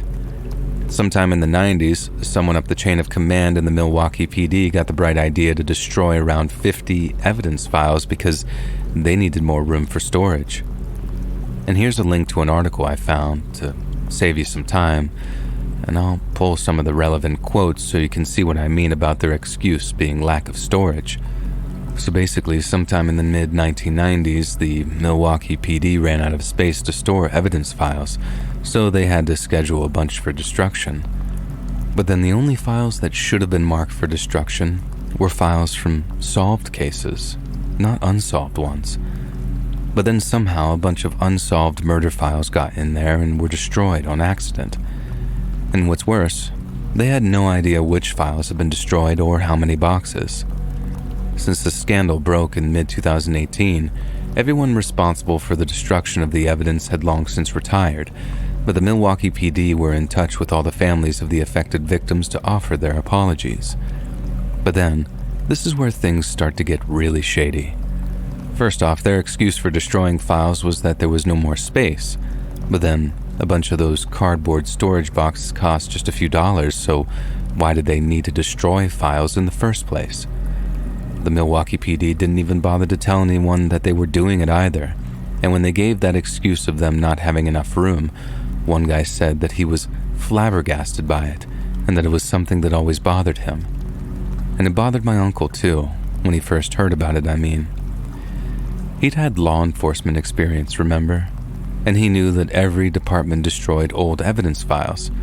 Heck, he'd done it a few times himself too, but never without a careful process of selecting and reviewing the files that had been marked prior to their disposal. The idea they might destroy evidence from a cold case when such cases would doubtlessly be reopened and re-examined was a very scary prospect. So the idea that the boys over in Milwaukee acted with such complete incompetence that they didn't even bother to check what they were doing, it was unbelievable, but in the truest sense of the word. I also personally find it extremely suspicious that the Milwaukee PD just didn't seem interested in holding those responsible to account. I understand all of the top brass from the time the files were destroyed would have all been in their 70s or 80s or whatever, but still, the department just shrugged their shoulders like it was an honest mistake. And to be perfectly frank, a whole lot of people, myself included, think there wasn't an honest damn thing about it. They had to pick out those case files individually, and they had to do it by hand. It's not like they accidentally selected delete all or whatever, like there's a danger of doing when dealing with email inboxes and the like. They had to pick out each one, take a look at it, and then toss it in the pile marked to be destroyed. The way my uncle put it, either they had guys working for them that were too dumb to be allowed outside, or a bunch of corrupt police officers deliberately marking unsolved cases for destruction. I don't know if it makes me an eternal optimist or a rotten cynic, but I just don't believe that there are people walking around who are really that dumb. And I really hate to sound like some kind of conspiracy theorist, but I can't help but think that the unsolved murder files selected for destruction had something in common, or at least something about them that someone didn't want people to know about. Think about it. DNA evidence becomes a thing. Then, what do you know? A whole bunch of case files go missing, almost like someone didn't want their evidence being scrutinized by such a new, novel, but reliable technique. I thought it was kind of an odd answer at first. After all, my uncle had seen all kinds of crazy, violent, and horrible tragedies. But after having some time to really mull it over, I think I agree with him. The cops are supposed to protect us, and I think for the vast majority of them, that's exactly what they want to do when they wake up in the morning. But the idea that there are cops out there who aren't just ineffective or incompetent, but are actively covering up for dangerous and violent criminals, that's just about the most terrifying thing I can imagine.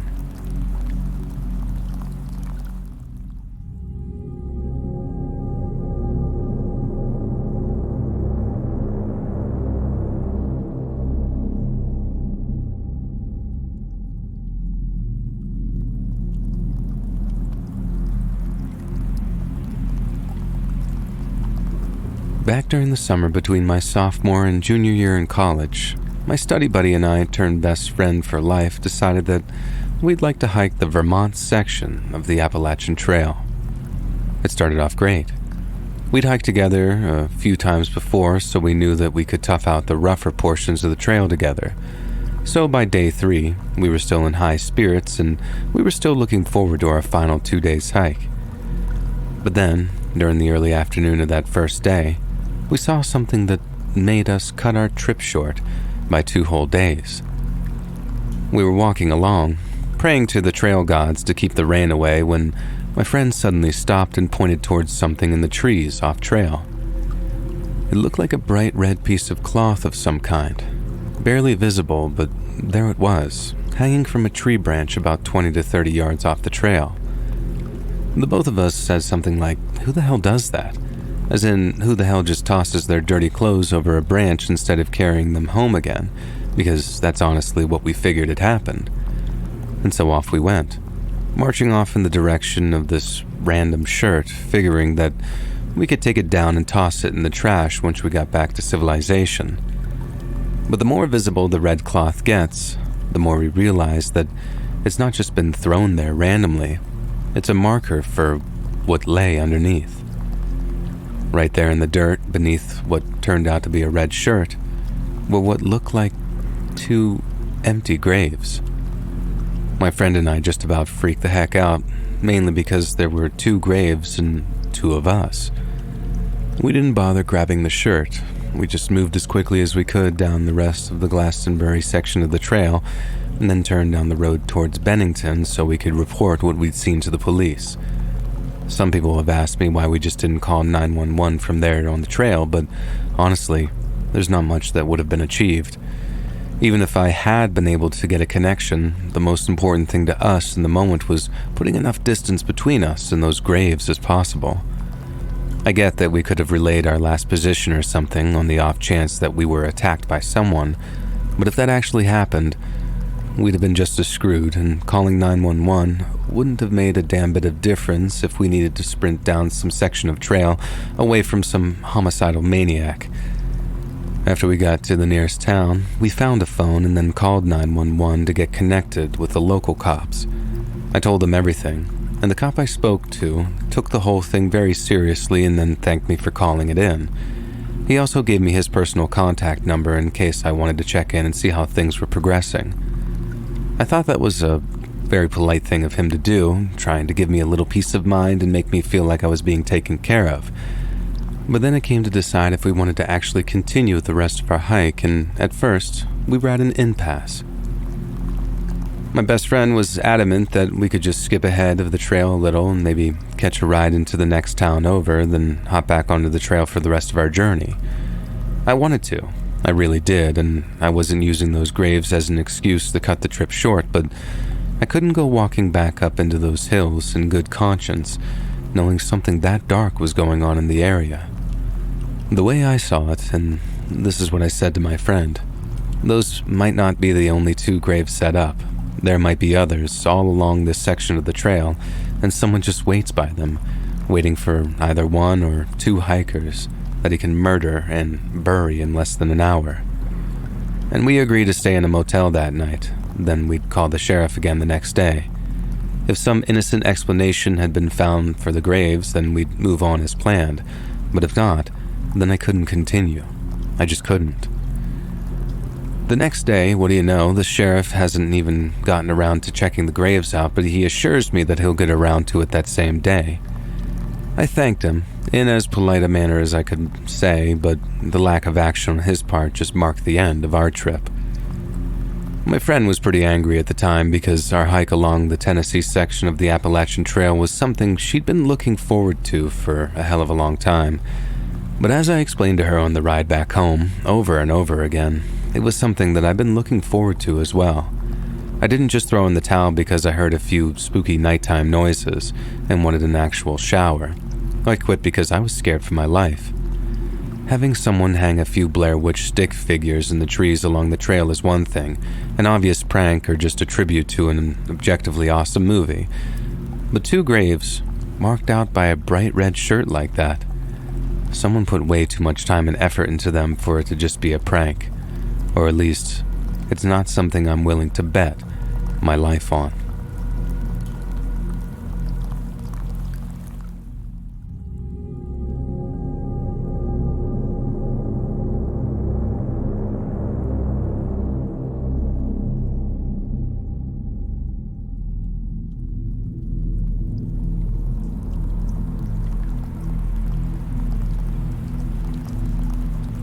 Many years ago now, an old friend of mine and I were hiking along a section of the Appalachian Trail in Tennessee. He had camping gear with us, along with a bunch of other survival stuff, but as much as we tried to pack as light as possible, Day after day of almost non-stop hiking really started to take its toll on us. Plus, there was the unexpected factor of not being able to get any real sleep outdoors. We'd each done a little camping in the past, but we'd each done so way up in the Northeast, and we'd done so in a very controlled and safe environment. Sleeping in paper-thin tents out in Appalachia, however, was something else entirely. But then, on the afternoon of the 4th day of our journey, we ran into a solo hiker coming the opposite way up the trail, so we stopped and picked their brain on what the trail ahead of us had in store. And that's when he mentioned a shelter, a 2-story one that had camp beds on both the ground and first floor. He says it was only around 10 miles further down the trail, and if we got on the move again, we could be there by nightfall if we really beat feet. An enclosed shelter like that meant that we might be able to just get a full 8 hours of sleep, which at that stage would be a huge boost both physically and mentally.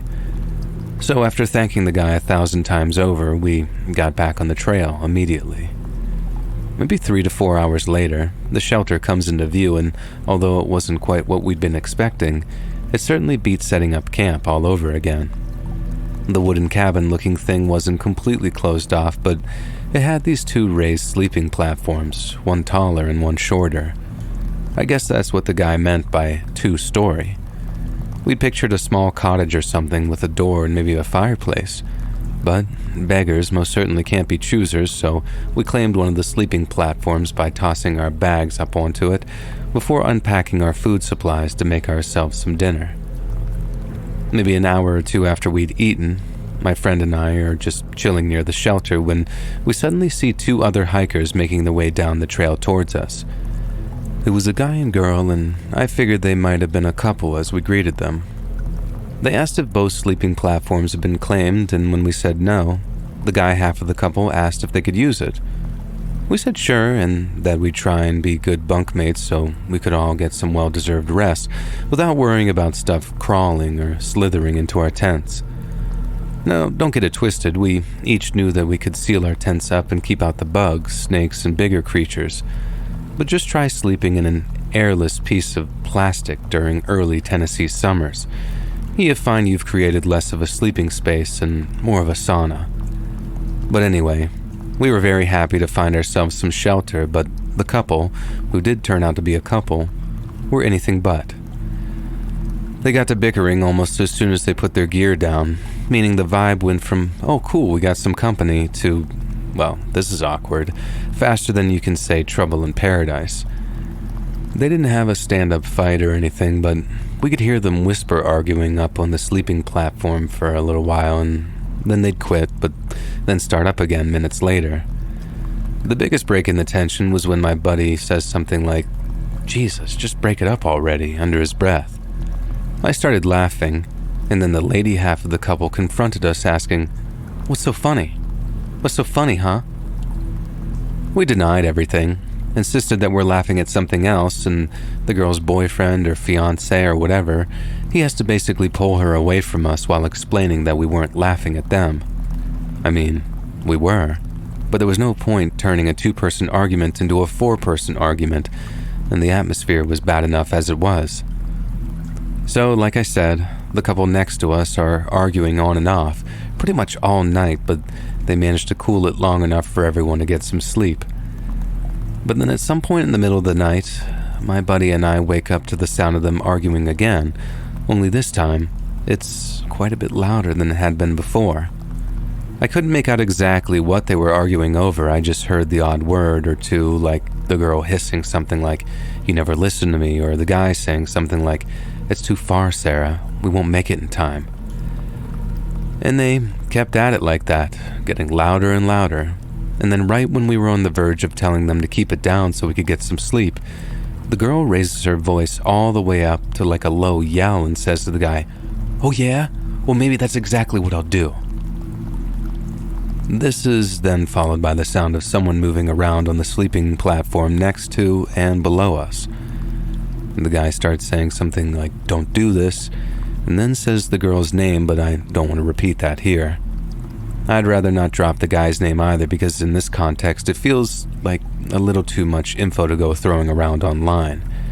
And anyway, Their argument gets a little louder, and we're just trying to figure out what the guy doesn't want the girl to do when, all of a sudden, she tosses her pack down off the sleeping platform, and then we hear the sound of her climbing down the ladder before she comes into view. The guy and the girl continue their cryptic argument for a minute or so, but one thing becomes obvious. The girl is about to walk off into the dark trail, armed with nothing but a flashlight, because for whatever reason she wants to continue their hike while I'm assuming her boyfriend wanted to rest the entire night. I get that she was mad at him or whatever, but hiking alone and at night, especially somewhere like the southern AT, is never, ever a good idea. My buddy calls out, "Excuse me, miss, I wouldn't do that if I were you." But she cuts him right off by yelling an expletive back in his direction. And we're both like, well, okay, suit yourself, lady, and shared a hushed, nervous little chuckle as the guy on the platform next to us called out to his girlfriend one last time. We then watched her walking off into the trees, watching as the beam of her flashlight got fainter and fainter until finally, when it was just on the verge of disappearing completely, my buddy kind of shimmies over to the edge of the platform and starts talking to the guy half of the couple. You should go after her," I remember he said. But at first, that guy was like, hell no. If she wants to leave, she can leave. Recognizing that he was just mad and would 100% live to regret not going after her, we started insisting that he follow his girl. And then my buddy, probably trying to sort of galvanize him into action, says to the guy, "If you're too scared to go after her, fine, but I will." I figured it was probably the lack of sleep making him talk like that, and I was right about to tell him not to antagonize the guy when I hear from the other bunk, "The hell did you just say to me?" And my heart sinks, and I'm thinking my buddy is about to get into a fist fight with some complete stranger in the ass end of nowhere. Luckily, the guy doesn't climb down off of his sleeping platform, and he and my buddy just carry on talking trash to each other. I didn't want to really inflame the situation, but I couldn't help but agree that the guy should probably go after her, even if it was just to convince her to come back to the shelter. The discussion continued down this dumb, immature path for a minute or two, and I remember pulling myself out of my sleeping bag and getting ready to put my boots on. If my buddy and her boyfriend were content to bicker like children, then someone had to go be a grown adult and put their boots on and go tell that girl that a solo night hike sounded like the mother of all bad ideas. I tried once, and failed once, to get the two guys to shut up so I could announce my departure and request their assistance. Then they kept at it for a few more seconds, and that's when we heard it. The scream that echoed through the pitch-black woods cut through their bickering like a hot knife through butter, and silenced the pair of them completely. Then, as we all just sat there, frozen in terror, we heard a second scream, and that one launched us into action. I threw up my boots, the other two guys did the same, and then after grabbing our flashlights, we started hustling down the trail in the direction of the screams. The girl's boyfriend was way ahead of us, and I don't know if he ran track in college or whatever, but he should have. That or realizing his girl was in danger gave him superhuman speed because he had us eating his dust to get to his girl in as fast as time as possible. The screams get louder and louder as we got closer and closer to her. Then, all of a sudden, there she is, lying just off the trail ahead of us, and right away I can see why she's screaming. One of the girl's legs was sitting at this weird, unnatural angle, clearly broken, but as we get to her and start trying to give her first aid, she starts yelling that he's here. He's still here, he has to be. One of us asks, "Who's here?" And then the girl replies, "The person who broke my leg." At first, we're obviously all thinking, okay, don't touch her, don't make the break any worse. But then the moment she said someone had attacked her, me and her boyfriend started scrambling to get her up, while my buddy starts shining his flashlight into the woods all around us trying to spot whoever the girl was screaming about. Those were legitimately the most terrifying few minutes of my entire life. Someone was out there, someone who wanted to do us physical harm, and we could only move as fast as we could safely transport the girl with the broken leg. Every other second I was asking my buddy, "Do you see anyone?" And the whole time he's calling back, "I don't know, I can't tell," because he's having to cover like 360 degrees with just one flashlight. The girl was screaming right in my ear as I was supporting her left side too, so I was having to ask my buddy over and over just to be able to hear his replies, all while I'm expecting some psycho hillbilly to pop out from behind a tree at any moment before smashing me over the head with whatever he just broke that girl's leg with. Thankfully, we were able to get back to that shelter without running into anybody, and there we armed ourselves with our knives and hatchets and then set about giving the girls some first aid. And this is way back before cell phones, so there was no calling 911 or ranger stations to get some help. We had to literally patrol our wooden shelter all night with our flashlights in hand, making sure no one was sneaking up on us, and that whole thing made for the second most terrifying thing I'd ever experienced. At least by that point, we were actually armed in some capacity, but like you're already probably thinking, the big fear was that someone with a gun was just going to use the beam of our flashlight as a target. If that happened, we'd be sitting ducks, fish in a barrel, and we wouldn't stand a chance. But if anyone did follow us back to the shelter that night, they chose not to show themselves, and we held out until dawn before getting the move on again. The other really creepy thing was, right after we got the girl back to the shelter and we started to give her first aid, we were obviously all very curious as to who or what attacked her. She kept saying how she didn't see the guy's face, but after the impact on her leg and her falling to the ground, she saw the back of the guy running away through the trees. She was 99% sure that it was a man and he'd hit her leg with a stick or something blunt before running off. It was definitely some kind of stick or tool, she said, not a punch or a kick. Someone had waited for her, run up from the side, smashed something into the side of her knee so hard that it actually broke the leg. It was terrifying to think. If we hadn't had to run out there when we did, whoever broke the girl's leg would have probably come back for part 2. I figured he probably turned back for her, then saw all of our flashlights coming up the trail towards the screaming. And that's also what makes me think that it was just one or maybe 2 guys at the most, small numbers for us to be able to scare him off like that. Anyway, once dawn hit and we got some decent light, we made ourselves a makeshift little stretcher, rolled the girl onto it, and then carried her all the way into this little town called Hampton, where we were able to get her some medical attention. We were originally going to part ways there and then, but not before we swapped contact info so we could keep in touch to see how things went. But then, literally as we were walking away, we decided that we'd stay in town, help the guy, half of the couple, with all the stressful stuff that he had to deal with, police reports and all that kind of stuff, and also get some decent rest in a hotel room if we could find one.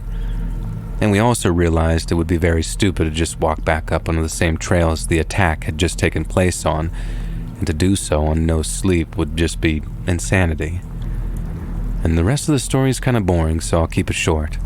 We kept in touch with the couple to make sure that they were okay and to find out if the person who attacked the girl got caught. And no surprises for those who guessed that the cops had no clue where to even begin and were not very helpful at all. The girl's leg seemed to heal okay, though. We ended up finishing the rest of our hike after skipping ahead about 10 miles, just to be certain that we were well away from the site of that attack. Human-on-human encounters like that tend to be as rare as hen's teeth on a place like the Appalachian Trail. 99.9% of folks that you meet are fundamentally good, and I can attest to that myself. But it's not just the bears and snakes you gotta worry about out there. I learned that the hard way, and you can gather that I kept my survival knife on hand whenever I went to sleep for the whole rest of that Tennessee hiking trip.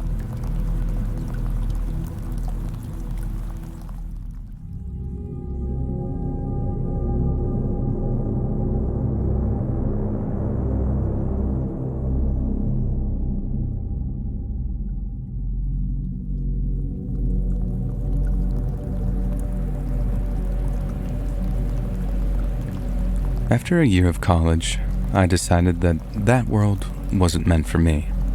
I didn't know what I wanted or where I was going, but I knew that those classes, where other people seemed so eager to learn, was just not my place. So I dropped out, which my parents hated.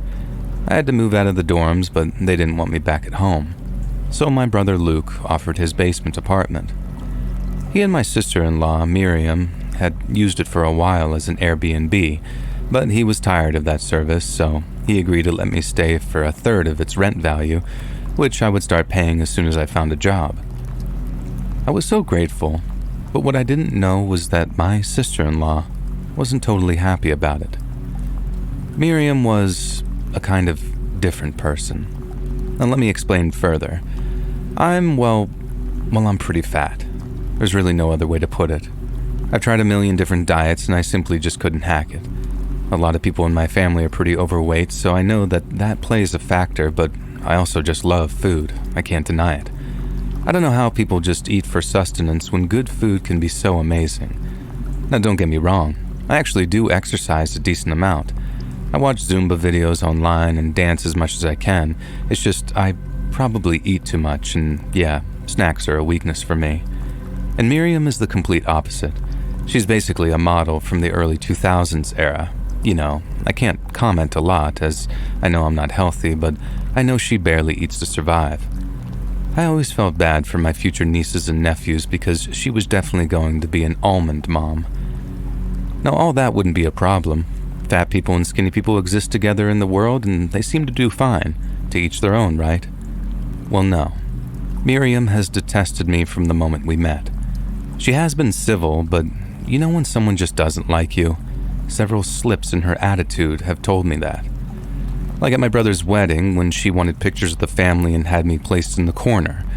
She posted those on social media, cropped without me, and she framed some around her house. On her first Thanksgiving as my brother's wife, I saw her lip curling up whenever I dished more yams onto my plate. She ate some turkey with no gravy and some asparagus. Very sad, but who was I to comment on her habits? The thing is that everything had been subtle with her. She never had to see me much, or I her until I moved in. And I got the sense that it wasn't just my chubbiness that irritated her. She probably hated that my family is close and full of love, despite our appearances. My mom and dad aren't as big as me, but they're not model thin either.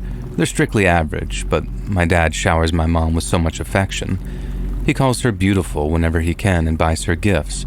It's something that I don't think I'll ever have, and I don't know if Luke feels that way for Miriam. But more importantly for this tale, it's that everyone seems to like me. I don't want to toot my own horn, but I'm funny and nice and I help wherever someone needs me. My parents weren't too happy with me about the college issue, but I know they love me unconditionally. And Luke is my best friend in the world. My big brother was always my biggest protector and my confidant, and I believe that Miriam hated that from the very beginning. But I never actually got any confirmation until I moved into their basement, and I didn't know that it would almost ruin my life. I moved in quickly. I didn't have much in my dorms anyway, and my brother and his wife helped. I saw Miriam's expression, though. When we were done bringing all my boxes, Luke went upstairs to check on something and I started unpacking my clothes into a dresser, and Miriam had lingered. I told her that I could take care of everything else and thanks for her help, but she remained in her spot. And I asked if she needed something and she asked how long I was planning to stay there. I didn't know exactly, but I had already applied online for some jobs at a pizza place and a coffee shop and this pretty fancy restaurant. I thought, well, I love food, so I could just make it a career. I told her all that smiling, thinking that she was curious about it, but she just crossed her arms. "We can't stay forever," she insisted. And I said that I knew that, and I felt like she wanted to say more, but Luke came down again and she went quiet. Okay, I knew I had to save up, figure out what I wanted to do, make things better with my parents, and just get out of there fast. It just wasn't fast enough. That night at dinner, Miriam picked at her food, and that was normal, while I ate with gusto. My brother cooked well. We were both taught by my grandma, which was another reason why I thought a career in the food industry might actually work out. But after I dished some seconds onto my plate, Miriam spoke. "How can you eat so much?"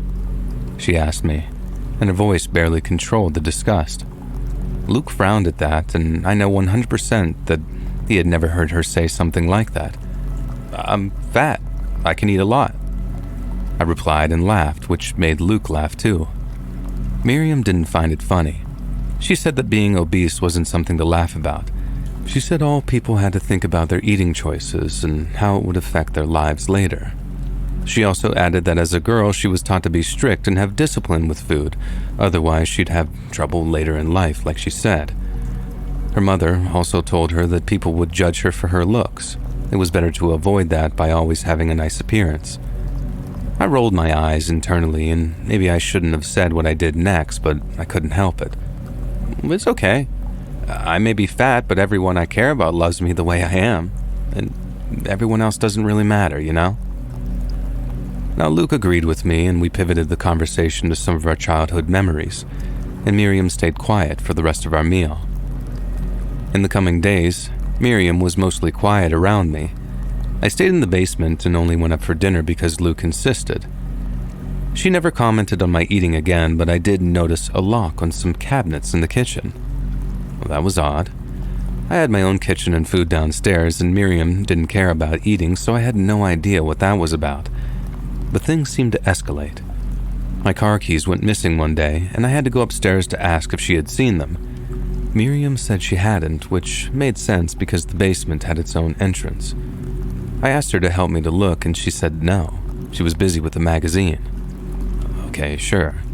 It was not her problem, but then I asked to borrow her car to go to an interview, and she said no, straight up, adding that I should just walk because I needed the exercise. I went away. I didn't have time for that, and then I ended up having to walk to the bus and to my interview. I had called my brother to ask if he had seen my keys, but he hadn't, so I would later need to get the second set that was at my parents' house.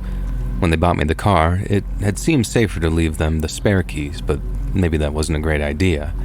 And so that's what I did. I got a chance to talk to my mom, apologized about some things, and asked her to be patient with me because I needed to figure out my future. And she understood, I think. I got home and Luke called me up for dinner. He smiled and gave me the keys. Apparently he found them in the flower beds in the backyard. Well, that didn't make any sense. I didn't spend time in his backyard, much less near the flowers, because I was a little sensitive to the pollen. He told me to just let it go, and I did. But I started to grow concerned. Over the next few days, I had a couple more interviews, and although these places seemed swamped, none hired me. I applied to more places, willing to work in anything. Delivery, cleaning, register, really just anything. When the manager of a little non-franchise pizza place called to reject me, I just broke down and cried right there. I asked him why I wasn't being hired. I just didn't get it. He said that someone called to warn him about me. What? He was told that I tended to steal food from all the places I worked at. I told him that wasn't true. I begged for the job, and he seemed to take pity on me, or perhaps no one else applied. Either way, that phone call changed his mind, and I was hired. Finally. I had to sit down after I hung up. I couldn't believe it. I had only ever had a summer job at an ice cream shop, and I never stole a single plastic spoon. The only person I could think of who had something against me was my sister-in-law, who just so happened to know everywhere I was applying to because I had talked to Luke about it each night at dinner. But unfortunately, I felt like I was being paranoid. I had no proof, and I didn't want any more trouble, so I just kind of kept my head down. I started my job. I took as many shifts as I could and ate on my own. I barely saw Luke or Miriam for around 2 weeks, and I hoped that that would be enough. But my day off proved it wasn't. The only downside of Luke's basement apartment was that it didn't have a laundry machine. Their house had a laundry room upstairs, which I had been using since I moved in, but I had put off cleaning my clothes since the job interview sabotage, and I couldn't any longer.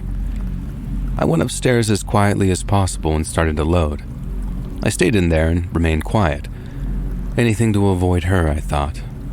But I don't know if something happened to trigger her or what, but she barreled in and screamed in my face that I had to get out of her house immediately. She couldn't stand me anymore and wanted me gone from her life. She said, if it was up to me, Luke would never have to see your fat ass again. I just stood there, shocked. I still didn't want any trouble, so I nodded and told her that I would leave as soon as my first paycheck arrived. My parents would help me, as they weren't so angry anymore. But it wasn't enough for her. She shouted again and again, "Get out, get out, get out," and suddenly lunged at me, grabbing at my hair. And that's where I had to draw the line, pushing her away.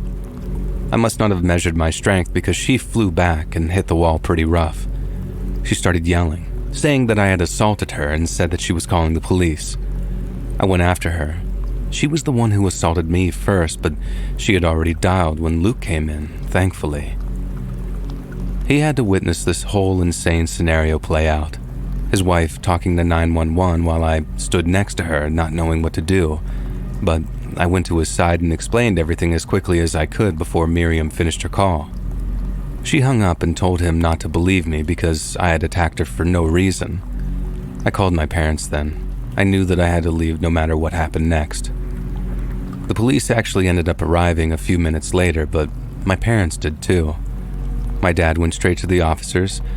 As someone who had never gotten into a speck of trouble in my entire life, I was terrified. And I cried as Miriam kept lying about what happened in that laundry room.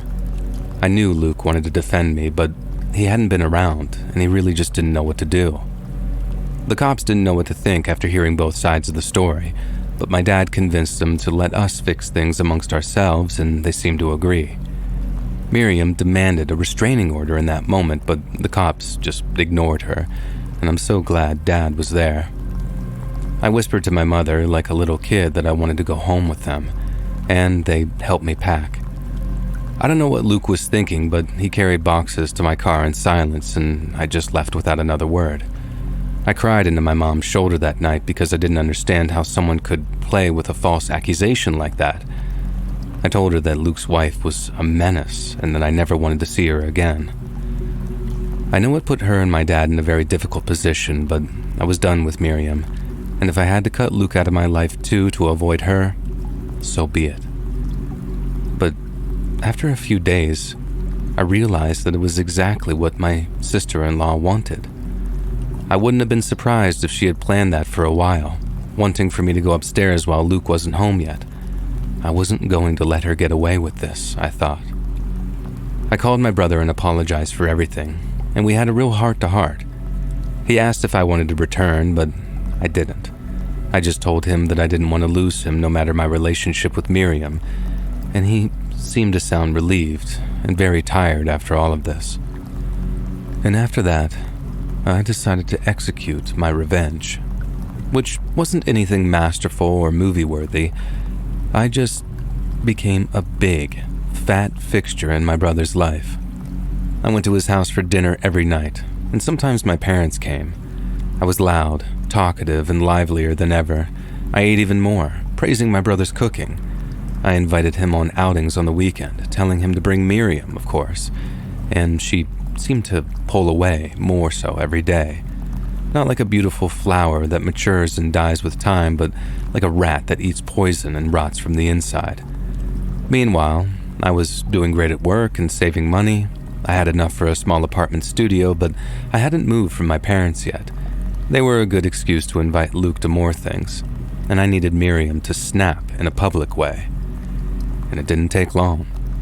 On my dad's 55th birthday, my mom organized a barbecue with our closest family and friends. And once again, I was the life of the party. I put myself in every picture, made a little speech, talked to everyone, and tried to bring more attention to me while including Luke. I just knew that she was seething, and I was kind of just waiting. Now don't get me wrong, I was tired of this too.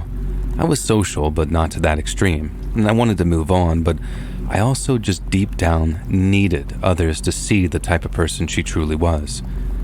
When the party was winding down, I decided to start picking up a few things and brought them to the kitchen. It was like the scene in the laundry room all over again.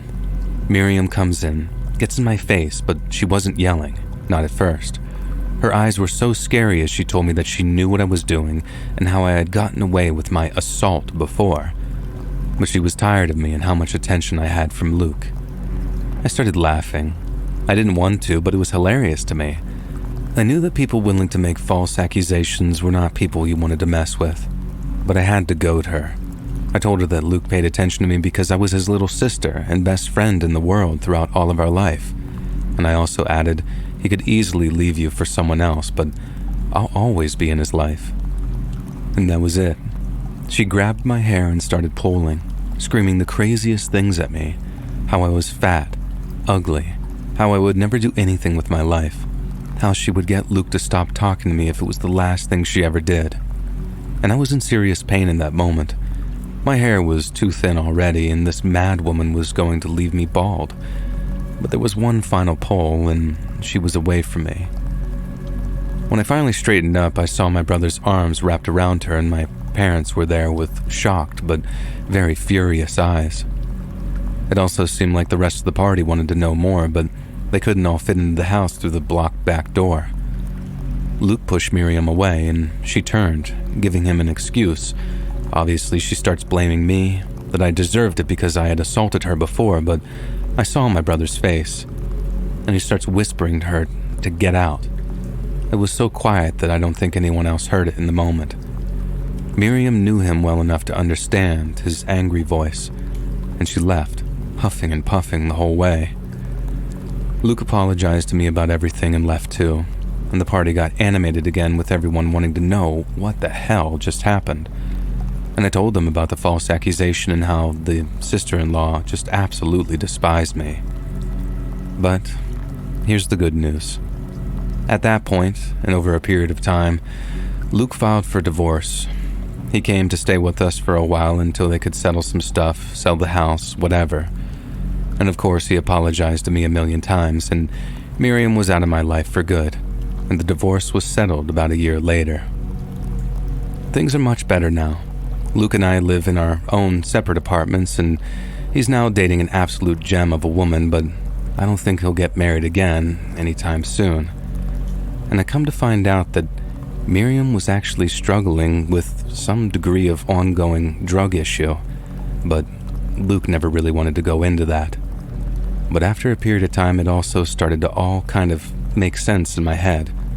I felt bad for her, but I also was glad that I was able to get her out of his life to some degree in the end.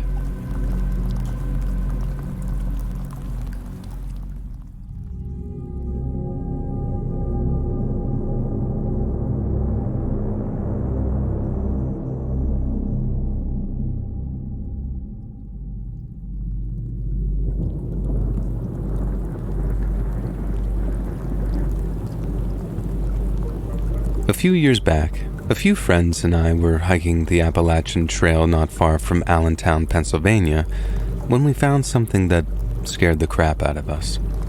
We were taking a break at this small collection of rocks that sort of served as little chairs for us, when a friend of ours stood to stretch his legs a little and walked around his rock, and then noticed something sort of jutting out from the base.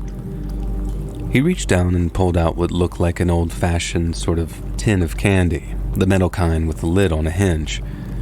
We start making jokes about how he's found someone's stash, but when he opens it, all he finds is these two dirty pieces of paper. He takes them out, sets that tin down on the rock, and then unfolds the first of the two pieces. He takes a look at one side and then turns it around to show us that it's just this sort of crude drawing of some rocks and some trees, presumably the same rocks and trees that we're at right now. But then, as he turns the piece of paper around to show us, he reads what's on the back of that paper, and his face just seems to drop. We ask what's wrong, and he reads the short message aloud. "This was the last thing Sarah ever saw," he said. And we all respond, "What? No way, dude, show us." And he wasn't lying. They really did say that. But then I ask him to unfold the other piece of paper, but he refuses. So another one of my buddies gets up and walks over and takes the unfolded paper from him. And then after unfolding it and briefly taking a look at what was written, his expression drops as well. "List of people I want to apologize to," he read aloud, and then went on to list a bunch of people that someone had apparently stolen from. My first thought was that it was maybe a note that someone leaves before they take their own life, written by someone who liked to draw and refer to themselves in the third person or something. But then hearing how they stole from someone, that made me think that it was written in the third person because it truly was written by someone else. This sparked a lot of debate between us because obviously theft didn't exclude the possibility of someone dying, And Sarah could have stolen a bunch of money, regretted it, and then walked up into the hills to take her own life. But then, surely a note like that would have included an apology to her parents or something. At least, that was my take on it. Why only list the people you stole from? It took a minute before one of us thought to compare the handwriting on each note, but even then, we weren't all decided. The apology note was 100% written with a different pen, but the handwriting was so shaky that it's not out of the question that it was written at a different time, when the writer was feeling extreme emotions and all that. In the end, we stopped arguing over it and decided to look around for any signs of a body or anything. There was no chance of us just sort of slipping the notes back into the tin, sliding it back under the rock, and just walking away after finding something like that. Even if it was just someone's idea of some sick joke, then it was worth our peace of mind to make sure that we weren't leaving someone rotting in the woods. And we walked around for a while, but didn't find any bodies. We didn't find anything suspicious or anything either, and if I'm being honest, I didn't even know what I was looking for. I kept telling one of my buddies to watch out for disturbed earth, thinking there might have been a shallow grave under our feet. But then we were in the woods. All the earth is disturbed. And after that, we got to thinking on what we should do again, and we decided to take the box and the notes into the next town, and then drop them off at the precinct or the department of whatever kind of law enforcement-related place they had in town. And when we got there, we told the cops the same thing I just told you. It might be nothing, just a dumb joke or something, but we couldn't just walk off and forget that we ever found that tin and those notes. And to this day, it remains the creepiest thing I've ever come across while hiking.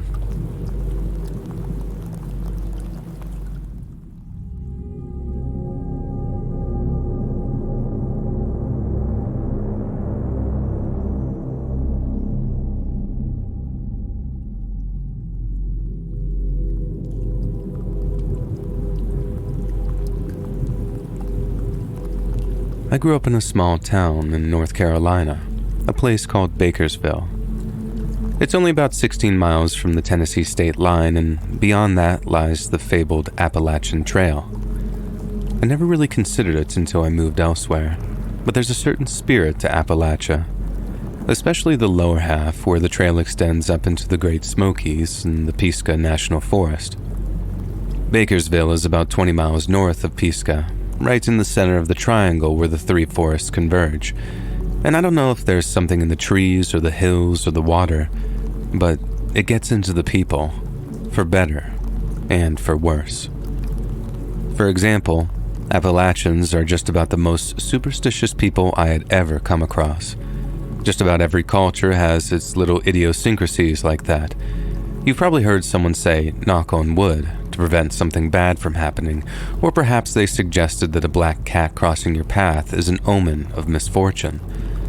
Some people are told never to walk under ladders, or that stepping on a crack will doom their mother to a broken back. But of all the people I've met on my travels, Appalachians win the prize for their bizarre superstitions. For instance, my grandmother, God rest her soul, said she never trusted anyone with a dimple on their chin. She always used to say, "Dimples are made by the devil's shoe." And it wasn't just some silly saying to her either. She was deadly serious in her belief that people with chin dimples were essentially cursed. She also thought that if your chickens laid eggs in odd numbers, it meant misfortune was on the way, and that you should never, ever wash your clothes on a Sunday. She had a ton of other crazy rules like that, and like I said, it was no joke. She really did believe that if she did a certain thing, like wearing a buckeye in her bra to ward off rheumatism, it would achieve the desired effect. And she also believed in the power of bad luck and black magic with all her heart and soul. I guess we're just much more prone to believing in things like that down here in Lower Appalachia, things of an otherworldly or fantastical nature. And that's why I believe my friend Scoot wholeheartedly when he said that there was a witch living up near Rattlesnake Ridge. I didn't believe him when he first told me, but he said that his cousin swore on his eyes that there was a witch living out there in a one-room shack, and that she put a curse on 4 men just after the war, who'd all ended up dying in mysterious circumstances. But not only that, and thanks to his cousin, he knew exactly where this witch's shack was located on the south side of Rattlesnake Ridge. Naturally, I demanded that he take me to it at the first available opportunity, to prove he and his cousin weren't a pair of no-good, rotten liars. But to my surprise, he indignantly promised to do just that. We were both 12 and 13 years old at the time, so we were capable of finding our way back after a lengthy sojourn in the woods, and aware enough for me to want to show Scoot what a long-tongued liar his cousin was. So, one Saturday we set off in the early afternoon, bound for Rattlesnake Ridge. I understand that probably sounds like far too dangerous a trip for a couple of boys in their early teens, but you grow up in rural North Carolina and you learn how to walk in the woods. I feel like there are stereotypes of the southern outdoorsman or Midwest mountain man, treading softly through the woods like a cross between a Choctaw and a ninja. But that's just not accurate at all. Any woodsman worth his salt treads heavy through the woods. Snakes pick up on vibrations, and the handy thing about rattlers is they let you know that they're there if they don't hear you coming and get out of the way first. Anyway, that's just to give you a little background on why our parents were okay with us hiking out to a place named after a venomous snake. From our neighborhood, the walk out to the ridge took about an hour at a casual pace, until finally, we see the tree-covered ridge rising up before us like some great sleeping giant. Scoot's cousin had said the witch's shack was on the southeastern side on the ridge, and that we'd smell the smoke of her fireplace before we ever saw her. This was the same fireplace where she supposedly cooked the butchered bodies of the children she captured before turning their bones into magical charms. I thought we'd spend an hour or two just wandering around, not being able to see or smell anything, before Scoot finally accepted that his cousin was full of crap. But then suddenly, we started to detect something that smells a lot like a campfire, or perhaps even the smoke billowing from the chimney of a witch's cottage. Scoot just about pops a gasket telling me, I told you he wasn't lying," in reference to his older cousin, and honestly, I'd be a liar if I said that it didn't send a shiver running through me. I just remember standing there, slack-jawed, having gone from not believing in him to not wanting to believe him. It was creepy, all right, but it was creepy in the way that a Boy Scout's campfire ghost story is creepy.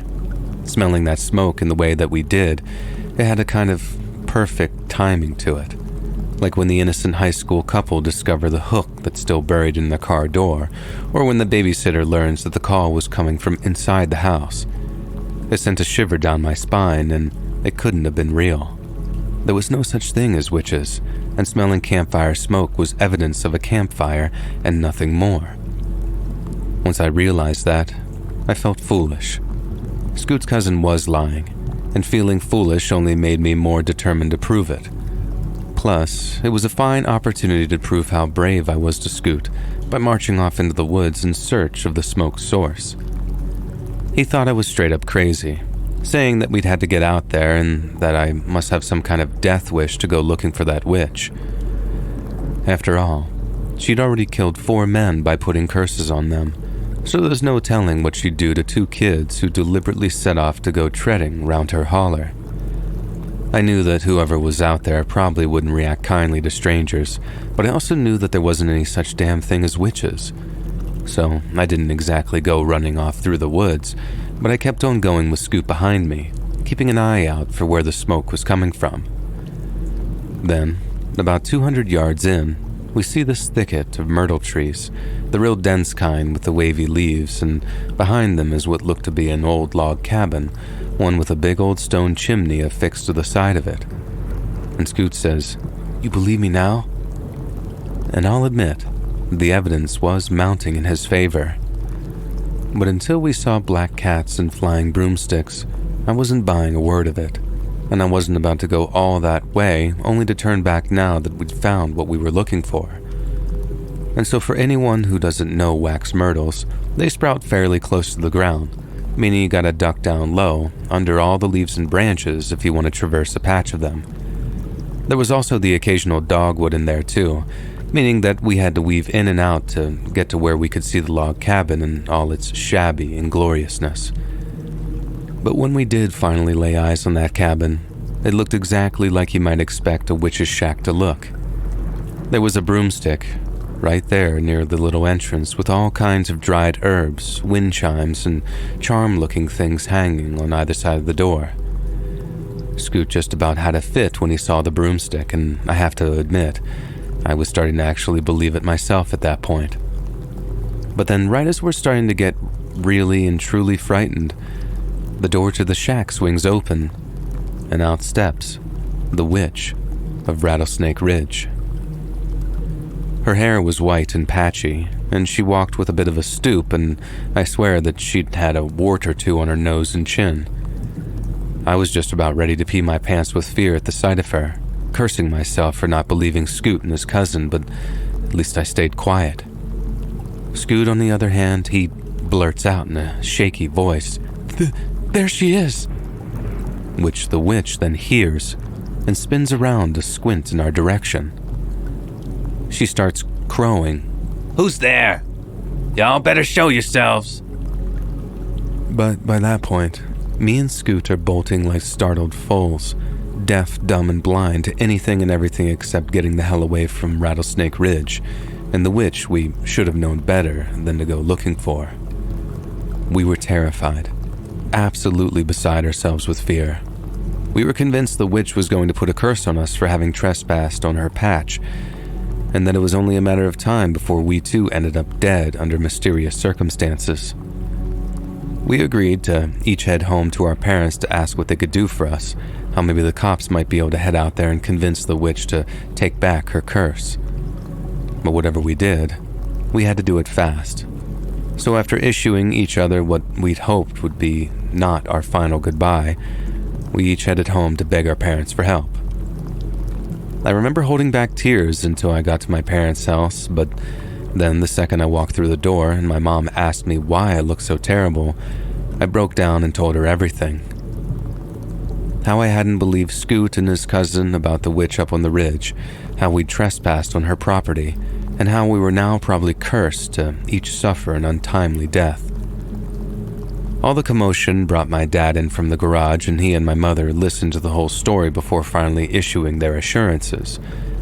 They told me that there was no such thing as witches, but that there was indeed an old woman living up near that ridge. She'd been living there for quite some time, and all she wanted was to be left alone, and that's why she'd gotten angry when she'd heard us in the bushes.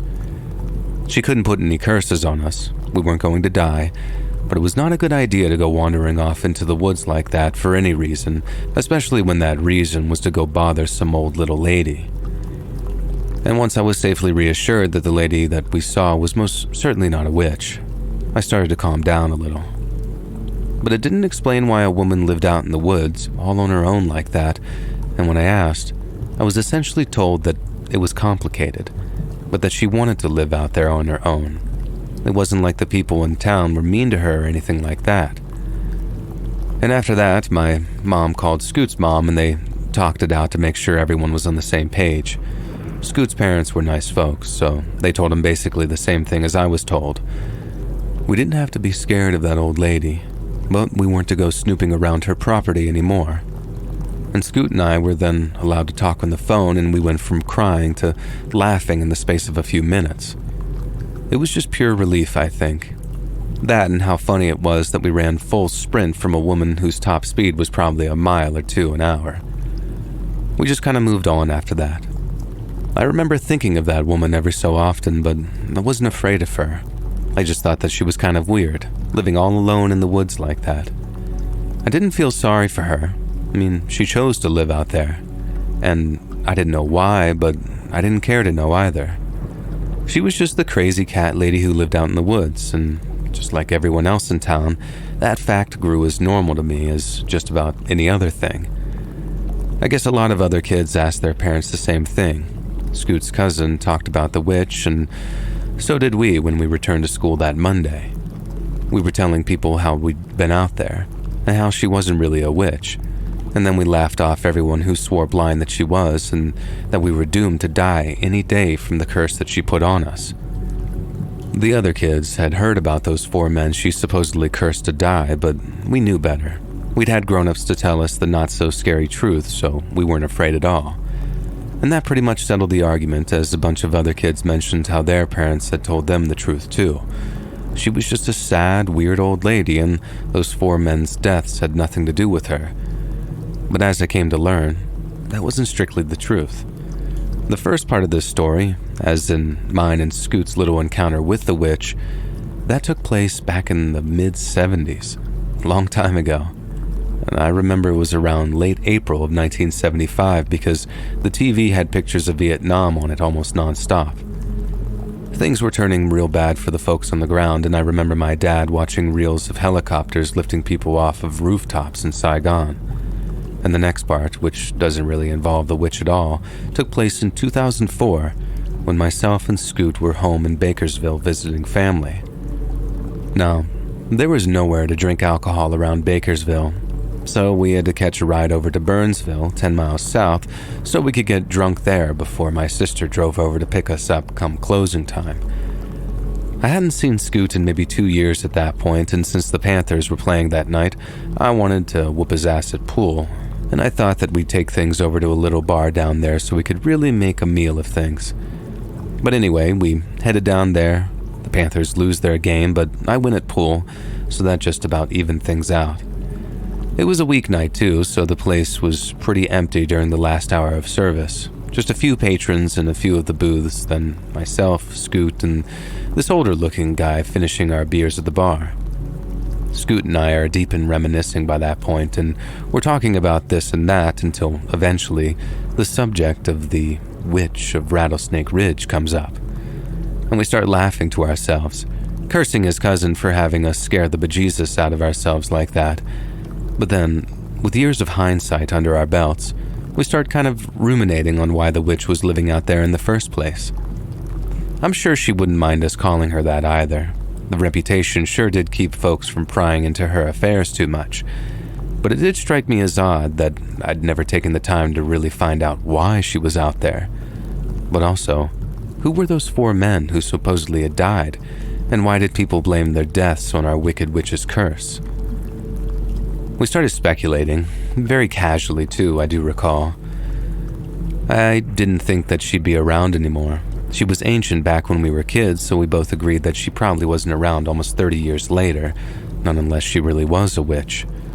Anyway, we're talking about her back and forth when suddenly, the older guy sitting down from us at the bar asked the bartender for one more for him, and one more for each of the 2 fellas he's about to tell a very long and eerie tale to. And then he invites us down to the stools to sit next to him and introduces himself as a former resident of our hometown, Bakersville. We introduce ourselves, thank him for the beer, and then ask him what sort of eerie tale that he has to tell us, as we both kind of laugh. I should have known that it concerned the witch, and I guess I was a little slow on the uptake on account of the beers, but when he told us that he knew why the witch of Rattlesnake Ridge chose to live where she did, and what's more, he knew why people linked those men's deaths to her, my interest was piqued. The old-timer told us that if this was 30 or 40 years ago, he'd never have dreamed of telling us the truth. But since everyone involved was surely past by this point, the witch included, there wasn't any reason why we shouldn't know the truth, especially if we'd once seen her with our very own eyes. And foolishly, I started poking fun at the guy, probably due to all the beers again. It wasn't that he'd offered to tell us, nor was it that he did so in such a dramatic way. It's that he tried to tell us that the witch and the deaths of those 4 men I mentioned really were linked in some way. I started asking if she turned them into frogs or flew out on her broomstick to claim their souls on the night of the full moon. But the guy shook his head, evidently not appreciating my attempts at humor. He told us the men's death had nothing supernatural about them, but they were very much connected to both the witch and the reason she chose to live out there alone. He reiterated that if folks involved were still alive, there's no way in hell that he'd be telling the whole tale to a little brat like me, in his words. So I didn't want to listen, and I could just take my beer and go jump in a goddamn lake, his words again. If I did want to listen, I could sit my ass down and find out why at least one of those men's deaths simply had to be connected to the witch, because one of the men had been her own goddamn husband. I then realized how terribly I'd misjudged this whole situation. In all my years, I never once heard anyone mention how one of the witch's so-called victims had been her own husband. The fact this guy knew that and was willing to tell us, that gave him this whole level of legitimacy. And so I sat my ass down and listened to what he had to tell us. The witch's name was Dora Ann Quinlan, and back in 1941, she got married to a man named James Cranwell. Their marriage was a happy one, at first anyway, and then the Japanese bombed Pearl Harbor and the whole world changed overnight for them. Cranwell was called up into the army, and then was sent off to fight the Germans in North Africa. And then at some point during his service, he was declared missing in action. A few months later, Dora Ann gets news that a whole bunch of American bodies had been found. Germans had taken him prisoner, then instead of taking them off to some camp, those Nazi bastards massacred them, piled up their bodies, and then set them on fire. Some of James's stuff was found among the charred remains, so it was assumed that he'd been among those executed by the Germans. She got the news in the late of summer of 42, and Dora Ann was devastated. She wore black for months, but by Christmas of 43, she was said to be getting cozy with a grocery store clerk who had been declared unfit for service. I don't think that you could find a single person who judged Dora Ann harshly for wanting to find happiness again, but all the same, she didn't want to sully the memory of her marriage to her late husband, so she opted to conduct the affair in secret. And that worked for them all throughout the early 44, but by the holidays of that same year, the affair was something of an open secret. Yet naturally, almost no one thought any less of Dora Ann for wanting to rekindle a little romance in her life, and so folks kind of just played dumb while silently hoping for some kind of marriage proposal.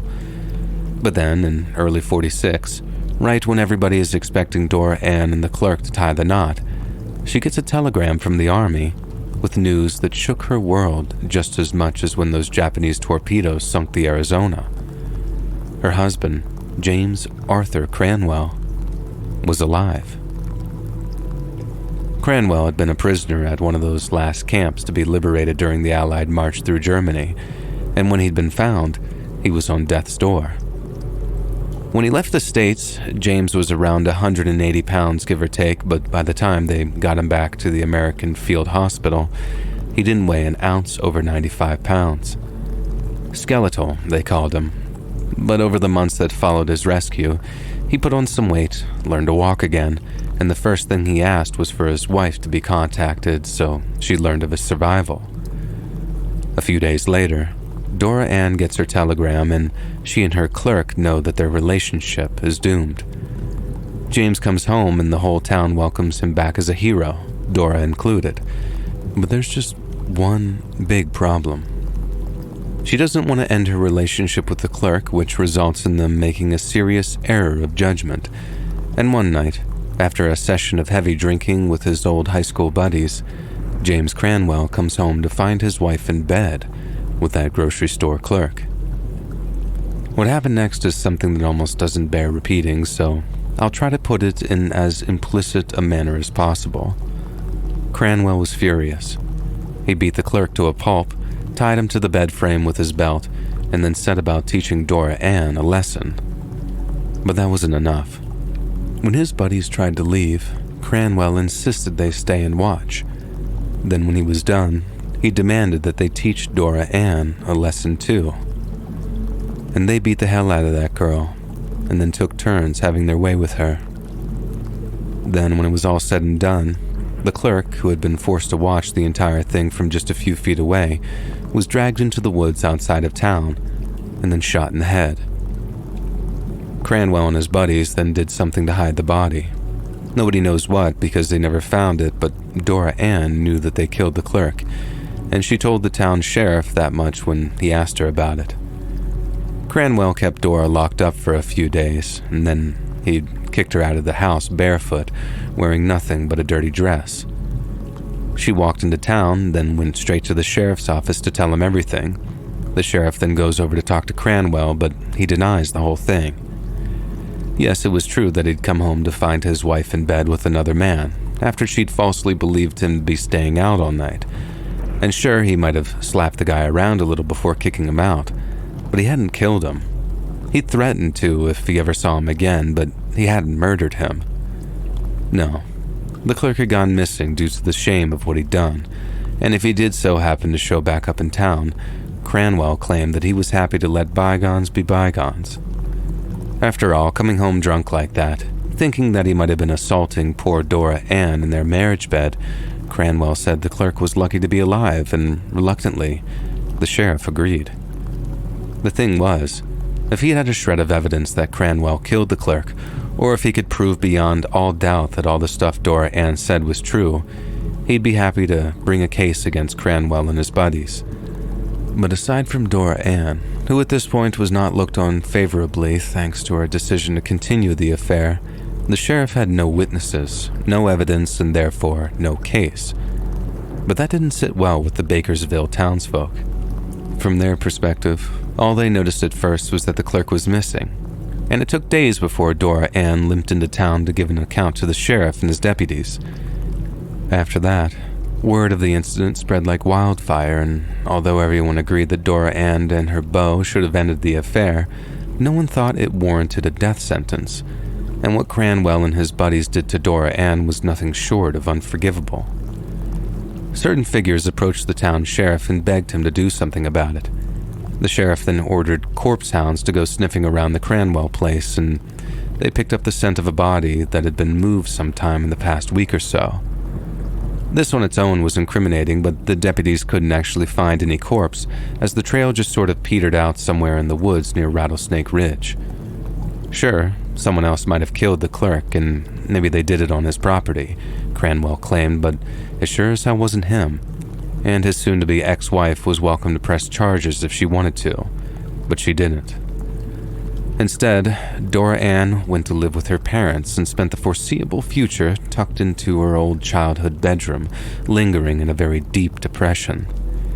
It was an incredibly sad and incredibly horrible situation, but the people of Bakersville weren't about to let such an atrocity slide.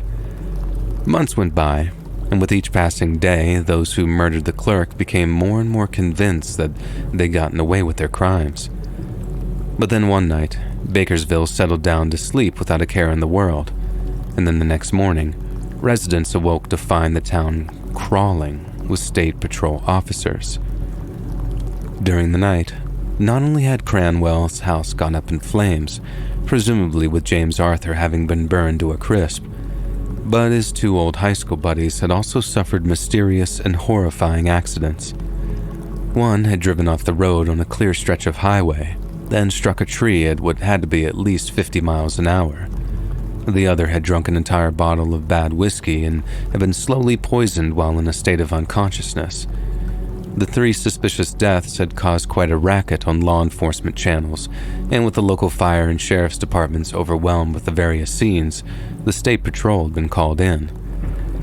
They visited every home in town, asking everyone the same two questions. Did you see anything? And did you hear anything? To both questions, everyone gave the same two replies, no and no. Somehow, 3 men had died without anyone in town having the slightest idea of how they'd lost their lives.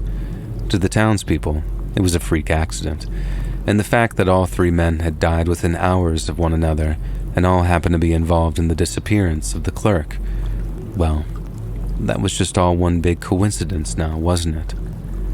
Just like it had been a mere coincidence that someone had been murdered on James Cranwell's property on the very same night the clerk had gone missing. Only one of the deaths were ever proven to be murder, as the state patrol proved the fire at Cranwell's house was caused by arson. But as for his 2 buddies, well, both their deaths appeared to be nothing more than tragic accidents.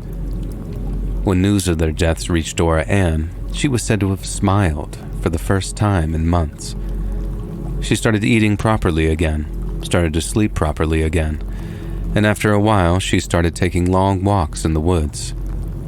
She'd walk out on her own most days, leaving just after sunrise and coming home just before dark, and she'd spend every trip wandering around the last place those corpse hounds picked up the scent of what everyone believed was the clerk's dead body at Rattlesnake Ridge.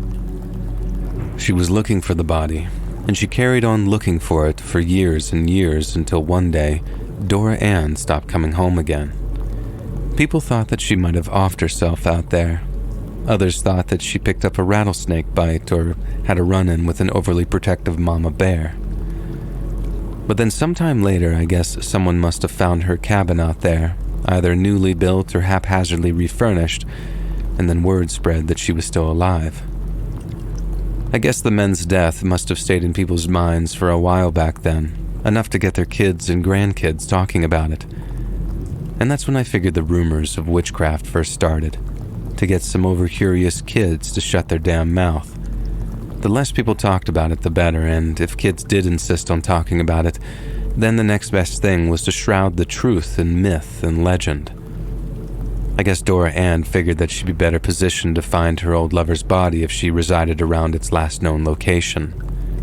That way, she could spend the rest of her days trying to find it, while being pleasantly sequestered from a world that had so terribly let her down. And may she, and her long-departed lover, rest in peace. And many thanks to the old-timer in the bar that night who finally gave us the answers to the age-old mystery of the witch of Rattlesnake Ridge.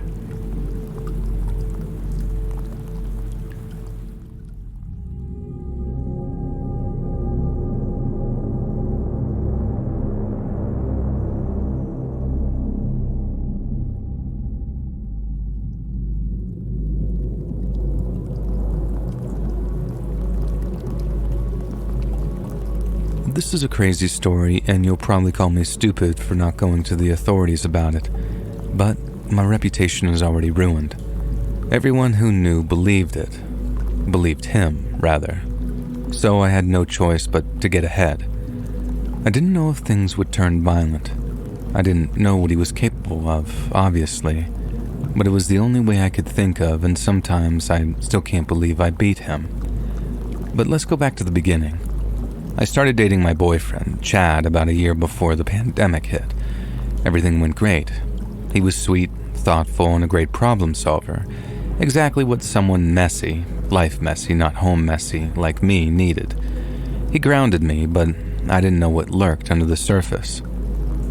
Everything went down a couple years ago, and everyone was panicking in the world, so we moved in together to create the bubble that they wanted us to have. We also thought that it was a good idea to save on rent and all that kind of stuff. I was lucky enough that my lease was up in 2 months, and my landlord let me go without asking for the penalty fee. Some moving companies were still working in our town, and our jobs went fully remote, and it seemed kind of meant to be. We set up our offices. Well, Chad did. He's the techie one, not me. In hindsight, that was a mistake. But the spare room was our shared office. If one of us had a meeting, the other would leave for a little while and work in the living room. I won't go into details about our jobs, but Chad had a lot more hours than I did. I would finish my stuff pretty early. Earlier than I would on a regular office day, and then I had more time to myself than him. I started cooking more, reading more, and exercising more, if you can believe that.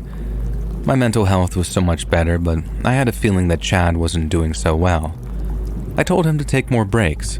His job seemed to want more out of him than before the pandemic, and that wasn't fair. He wasn't getting paid more or anything, so I read some things online about separating your office space and your life space, even while working from home. We had more money since we weren't going out than saving on rent, so I bought him a new computer. Again, I'm not techies, so I had some help from the guy at the store so I could buy the right gaming computer. I told him that when he was done with work, he had to go to our room and use that computer for just fun if he still wanted to be connected. And I was serious about it. I didn't think that I would ever become that nagging girlfriend, though. But it seemed to work, and Chad got to finally notice how things had changed a little. Before, I would bring him dinner at his work desk, and he would eat without thinking. But then, we were eating together and actually enjoying ourselves. He watched me exercise to YouTube videos, and we were laughing a lot more. He was also gaming more on his other computer. I would sometimes spy on him, and he would be laughing and actually enjoying himself. Our intimate life got so much better, and I began to think that all of the crazy stuff from a few years ago was the best thing that could have happened to us. We were doing so much better than some of our friends who had been together or married longer and were going crazy staying at home. But I didn't know that Chad wasn't having fun by just gaming on his new computer that I bought him.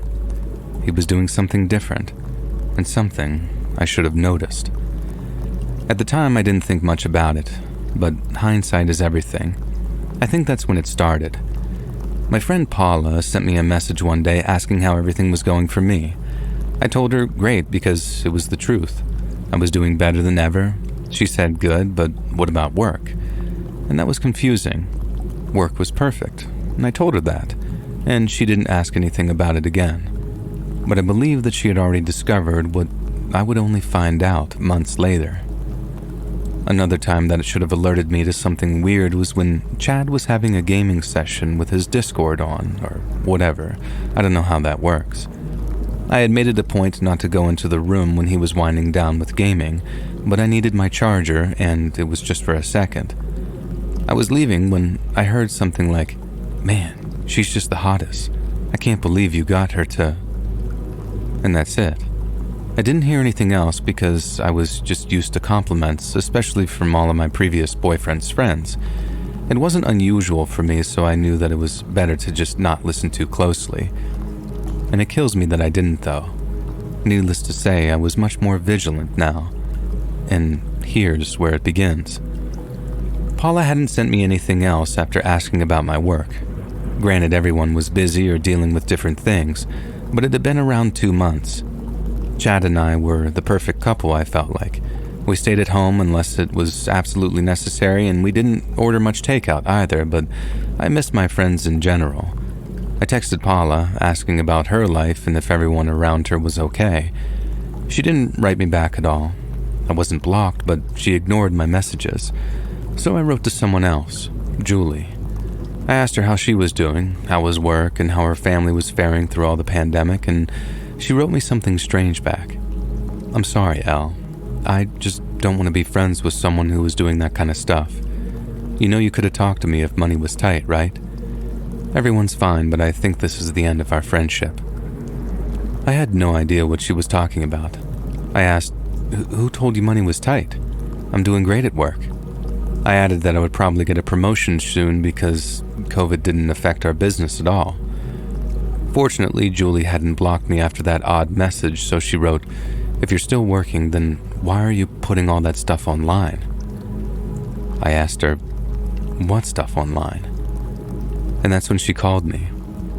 Julie was so hesitant to ask me more questions, and then she said, "Honey, you opened an OnlyFans.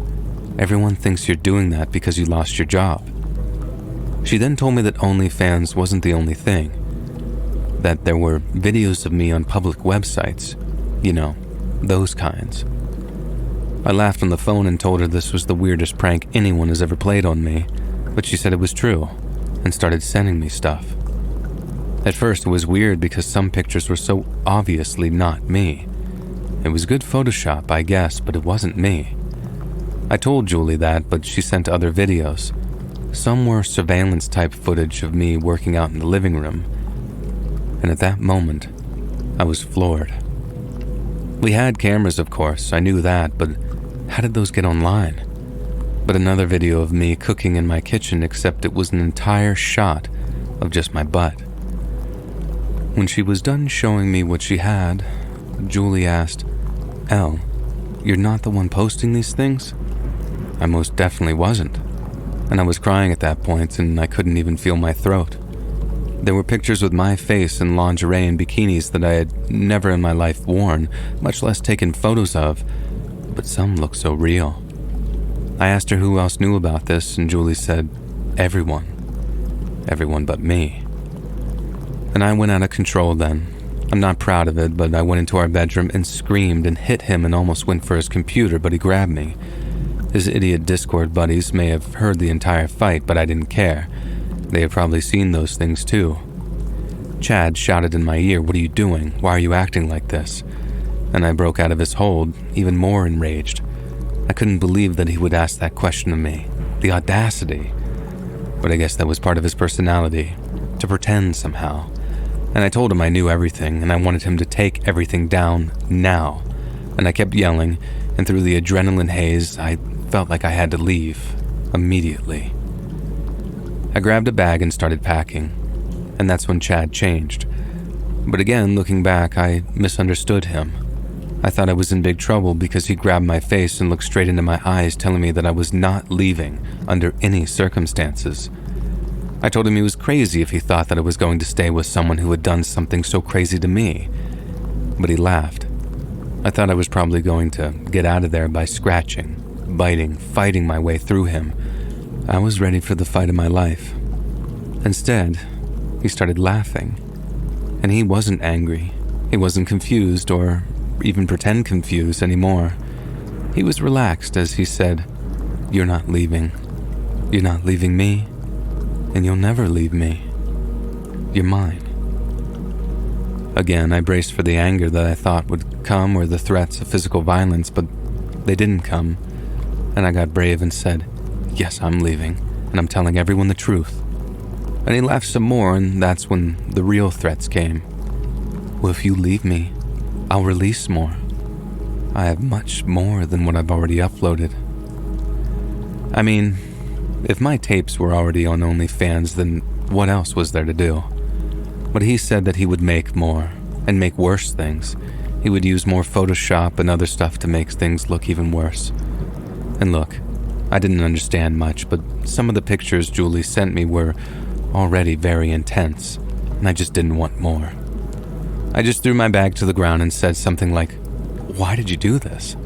I was the perfect person to you, and I felt like I did everything to make you happy, taking on traditional gender roles and doing everything around the house, and I was happy to do it. We were happy." He didn't laugh at that. He sighed for a second, and then he said that he had gotten a pay cut at work, a big one. He wasn't fired, but apparently I was now out-earning him, and he loathed that. He hated it. So he wanted to do something to bring in extra income. I asked, "Why the hell didn't you make an OnlyFans for yourself then?" At the time, I didn't know much about that website, but I remember reading an article about its popularity rising, and as far as I knew, it was an adult site. But the article said that men and women were doing it, and some people were earning loads of money. He could have been the model on the site. And I was like, "So you exposed me for money to our circle of friends?" And he said yes, but he didn't think my parents and most of my family would find out. I don't know what came over me. Almost against my will, I asked if my stuff was earning good money. And he smiled and said yes, that he was earning more than enough to compensate for his pay cut. He asked if I wanted to see it, and at that point, I just felt numb. I watched as he showed me everything, and there was a lot more than what Julie had sent me, but a lot was photoshopped. What was real was footage at home, photos of my butt, boobs, and feet. Yuck. And there were a few adult tapes of him and me. But Chad explained something about those being extremely exclusive and very expensive stuff. Not everyone subscribed could access the worst stuff. Only a few had bought them. And I'm sorry, I didn't understand much and I didn't ask more, and I remember standing and saying that I was going to make dinner. And Chad said no. It was his turn to cook that night, so we could celebrate that I finally knew and could join him in that and get more money.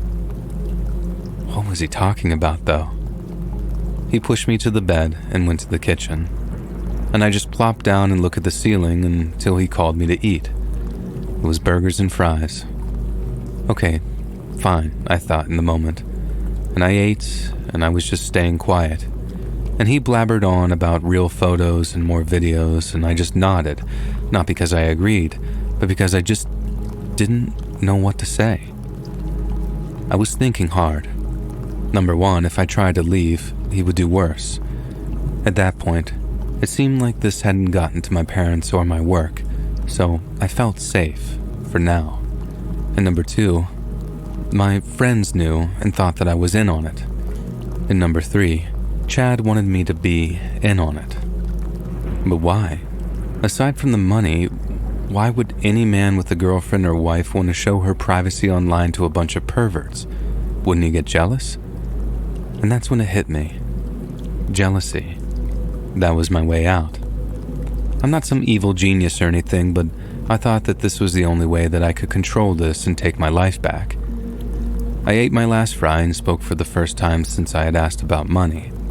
I said if we were going to do this, I wanted control. I wanted the password, and I would get a say in what's uploaded. I told him that would be better because it would finally get more real.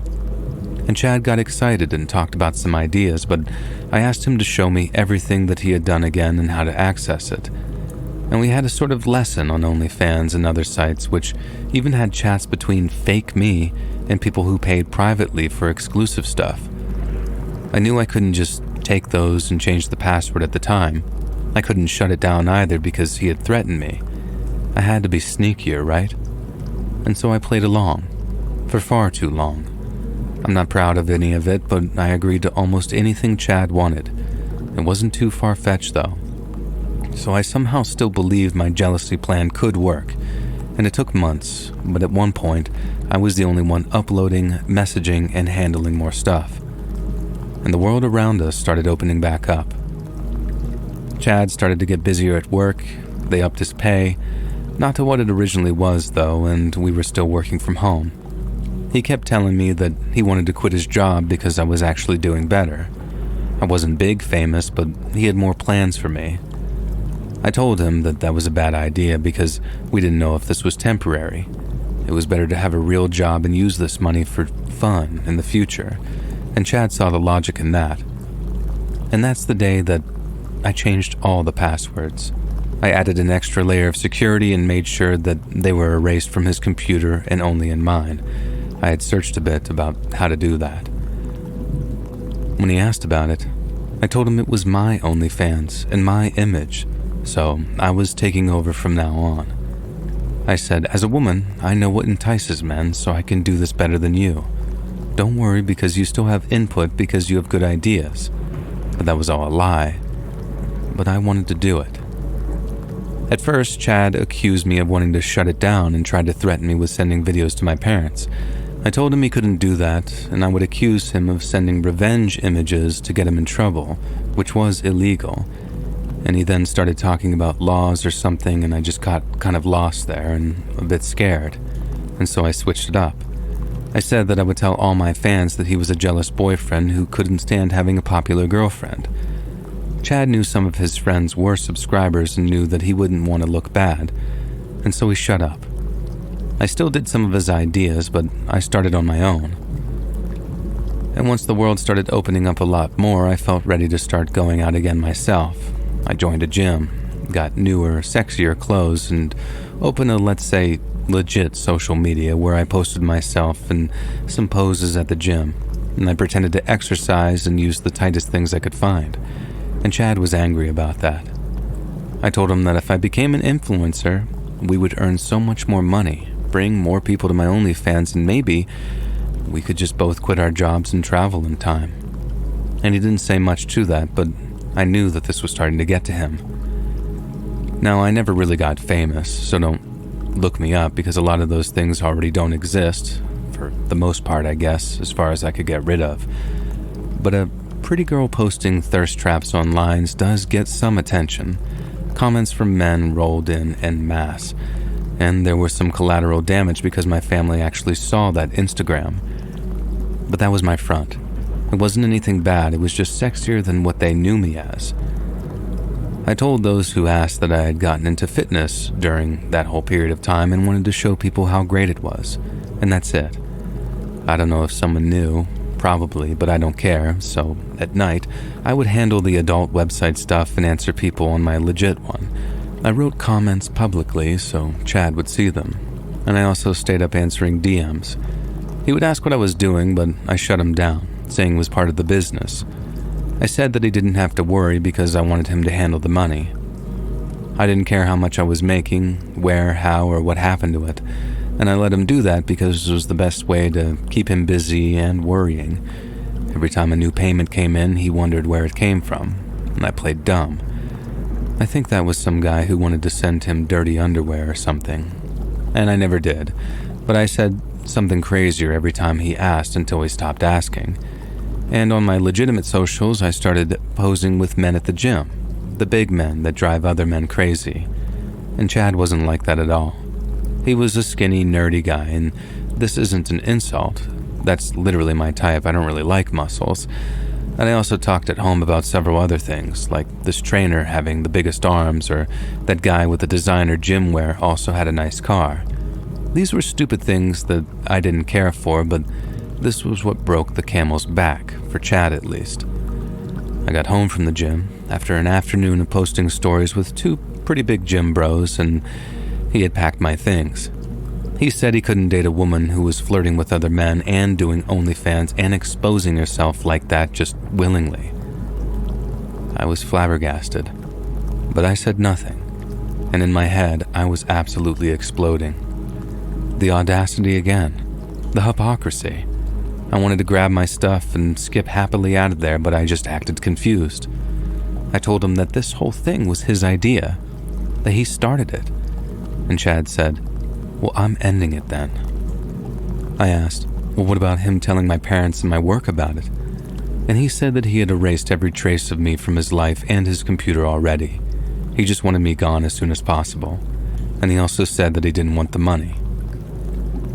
Well, I grabbed my things, showed up at Julie's house and told her everything. She was happy for me, although I hadn't been a good friend during that entire time. And a week later, I was in a brand new apartment, paid for and furnished with my extra earnings, and slowly but surely I just started shutting down the rest of things as much as I could find. Doing less and less to avoid any red flags, I guess, and I was just paranoid about Chad figuring out what I had planned during that whole process. Some things remain because obviously the internet is, sadly, forever, and I will never be able to get rid of all that was uploaded or what I sent privately. But I got away from Chad, and although I'm not proud of my methods, I'm glad that I took as much control as I could, and I beat him, and I'm free.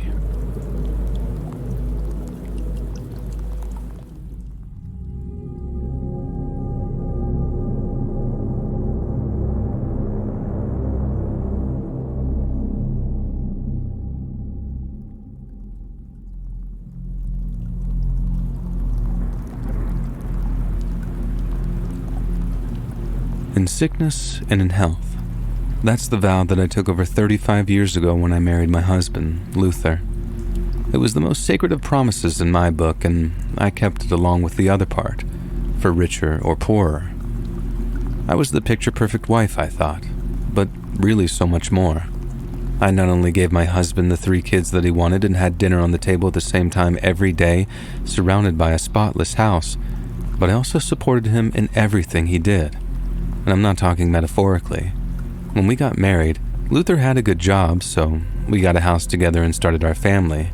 But he got fired during my 3rd pregnancy and couldn't find anything else close to his good salary. So I took temporary jobs despite being in my 3rd trimester and having 2 toddlers at home. And I triumphed through it. I was so proud of myself for still keeping a spotless house, having cleaned and well-fed kids as well as homemade food every single day when Luther would return from looking for a new position. I was the kind of person who said that women these days didn't know what it was like to struggle like I did, or what it meant to fight for your family and marriage, and I was extremely humbled much later. My 3rd child was around 6 months old when Luther finally got something permanent, so I had to work a lot at the time. The good part is that we lived near his brother and wife, and they helped so I could go to my temporary job, but we couldn't rely on them often. It felt wrong to me. I was supposed to be handling my kids as the wife, and we both breathed a sigh of relief when Luther got a new job and I stopped temping to focus on housewife duties once more. For many years since then, I thought that we were the prime example of what marriage was supposed to look like.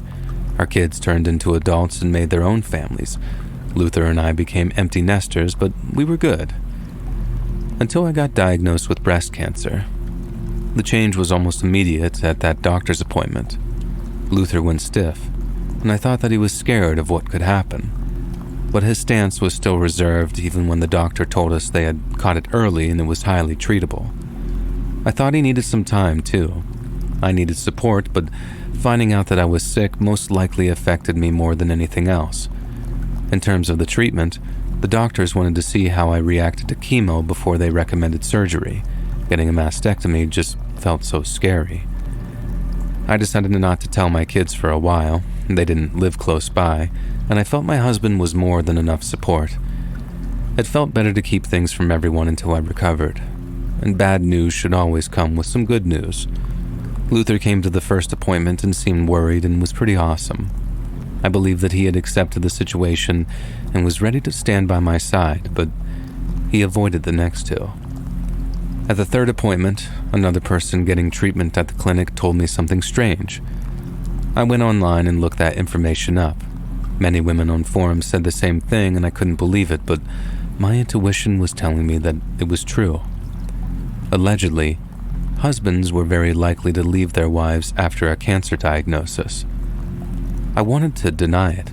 Luther would never do that. But when he missed other appointments and could barely look at me after my vomiting spells at home, I just knew. Women just know. It wasn't long before Luther left me with only a small note saying that he couldn't do this anymore because he hadn't signed up for that.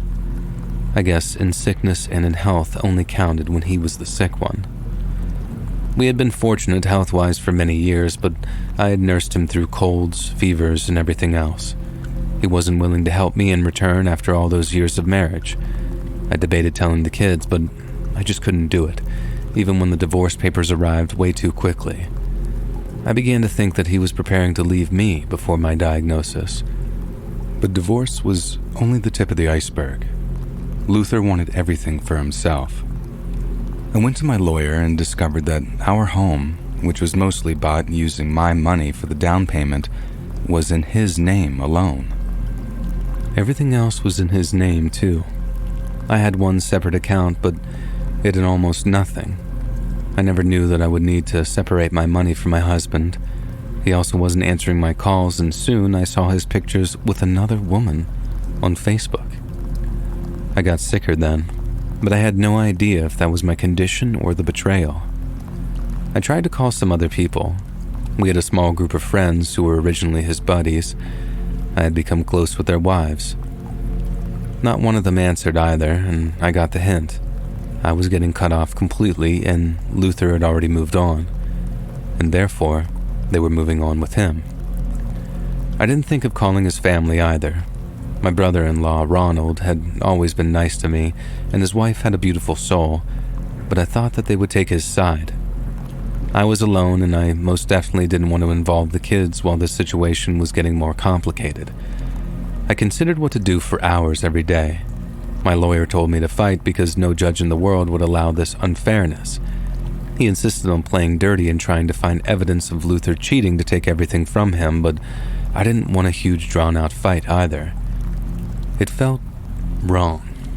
Not for him, but for me.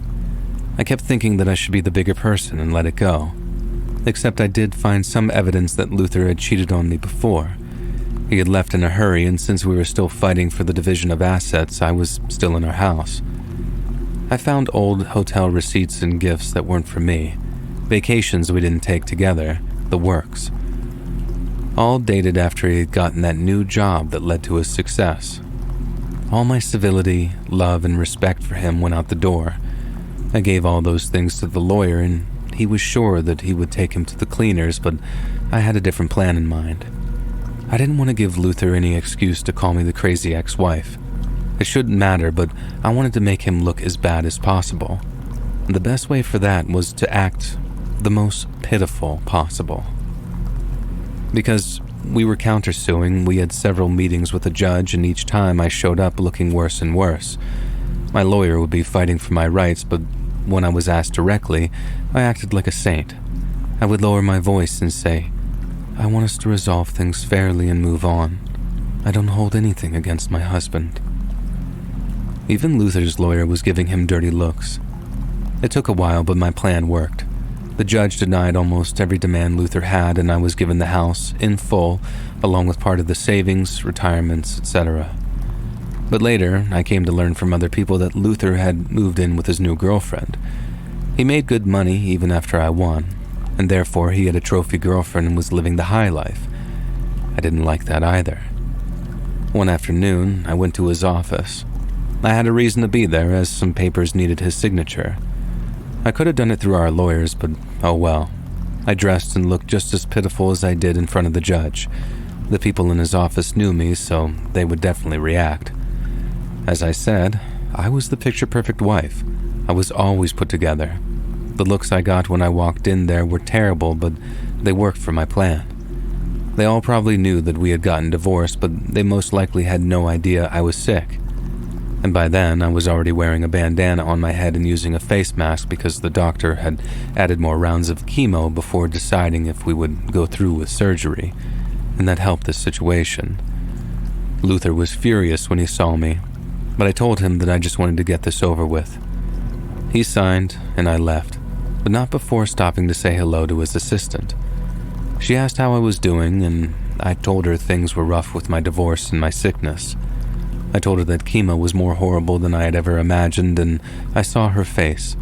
It confirmed that Luther hadn't said a word.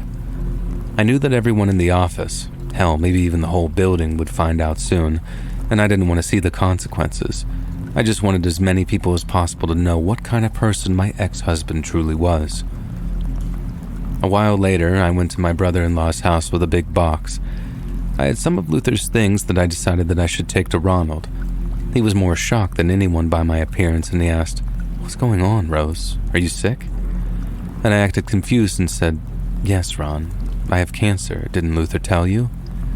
He left me because he couldn't handle it. This was the first time I said it in as many words to really anyone. Ron couldn't believe it. His wife, Wendy, was just as outraged, but I told them that I was better off, and I just wanted to give them his things and say goodbye in case I never saw them again. My former brother-in-law got angry at those words and said, "You can see us whenever you want. You're family." And I thanked him for the sentiment. But I also asked him to please not tell anyone because our kids didn't know, and I wanted to get better before I told them anything. Wendy wasn't happy about that. She told me that they should be here with me. What if something happened and they couldn't travel here fast enough? I told her I was doing so much better, and I would tell them soon. Still, she volunteered to help out. At first, Wendy came with me to my last appointments.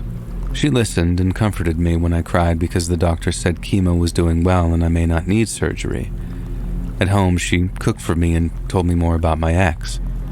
When Luther told them about our divorce, he had just said that we had drifted apart, which I already suspected. They hadn't seen him much since he got a new girlfriend, and Wendy didn't want to meet her either. She felt disgusted because he was dating a much younger girl. I didn't care, but it was nice to know after all these months alone and sick that I wasn't alone. I should have known, though, that Wendy wouldn't keep this a secret much longer. That one appearance at Luther's work and Wendy's friends made sure that people knew the kind of person my ex was. She told everyone who would listen. We didn't live in a small town, but we were known in the area. People talk, and they judge. It felt like my small revenge, if you will, was complete. I was finally ready to put things to rest, call my kids, explain everything, apologize, and ask them to visit if they could. I never imagined that I would see Luther before I could call them. It happened after what was supposed to be my last round of chemo for quite some time. Even with the anti-nausea meds, I was still breathing hard, trying not to vomit when my ex came in. He used the kitchen sliding door, which I always kept open, and the first thing out of his mouth to me after all that time and all he had wanted to do and take from me was, "How could you ruin my life, my reputation?" I asked how I ruined his life. I was the sick one, and he was living happily with a trophy girlfriend. He said she had left him, and that certainly wasn't my fault. Luther asked why I just didn't stay quiet and act like the good wife I always was and divorce him without issues. And he said, "No, you had to act like a martyr and get everyone on your side." I didn't say anything, but he saw my face. He saw that I found him ridiculous, and that's when I noticed a side of him that I didn't know existed. After the diagnosis, the cheating, and the divorce, I realized my husband was a complete coward, absolutely dependent on me for everything. I would bet my life that it wasn't just his ruined reputation that drove the trophy girlfriend away. He probably treated her like his maid too, and that's not what young girlies want with some sort of sugar daddy. But I thought being a coward just made him weak and spineless. I didn't think violence was in his nature. Luther exploded when he saw that my lips lifted at his accusations. After hurling the worst things you can say to a person, I saw his hands going straight for my throat, and I thought, this is how it ends. Except Wendy, my savior, opened the door and everything stopped. Behind her were my 3 kids with their spouses and grandkids. She did that. She brought them to me at the best moment possible. I didn't say much about my kids before. I had 2 boys and 1 girl. My eldest, Anthony, saw his father's hands in the air and understood the implications right away. Luther had touched me, so Anthony and his brother, Walter, grabbed and threw him out of the house. The women and the kids came inside to stay safe and protect me, and I told them I was fine except I had to run to the bathroom for a while. I was sure that vomiting had more to do with what could have happened than my treatment. My ex-husband went away, and everyone around us cut contact with him for good. I got some grief from my kids about keeping basically almost a year of my life a secret from them, but I was sick, so they couldn't do much. When the doctor officially told me that I was in remission, my daughter, Anna, demanded that I move in with her, and I did. It was just better to be closer to them. I've been happier in these past years than I ever was being married. I no longer judge women or anyone who doesn't want to settle down. Marriage is not for everyone. Make your life what you will and make sure to surround yourself with people that you love and trust. It's often hard to know what that'll be, but you need them. Telling Ronald and Wendy the truth was the best thing I did at that time, and I'll forever be grateful for her spilling the beans to my kids, as it seemed to save my life.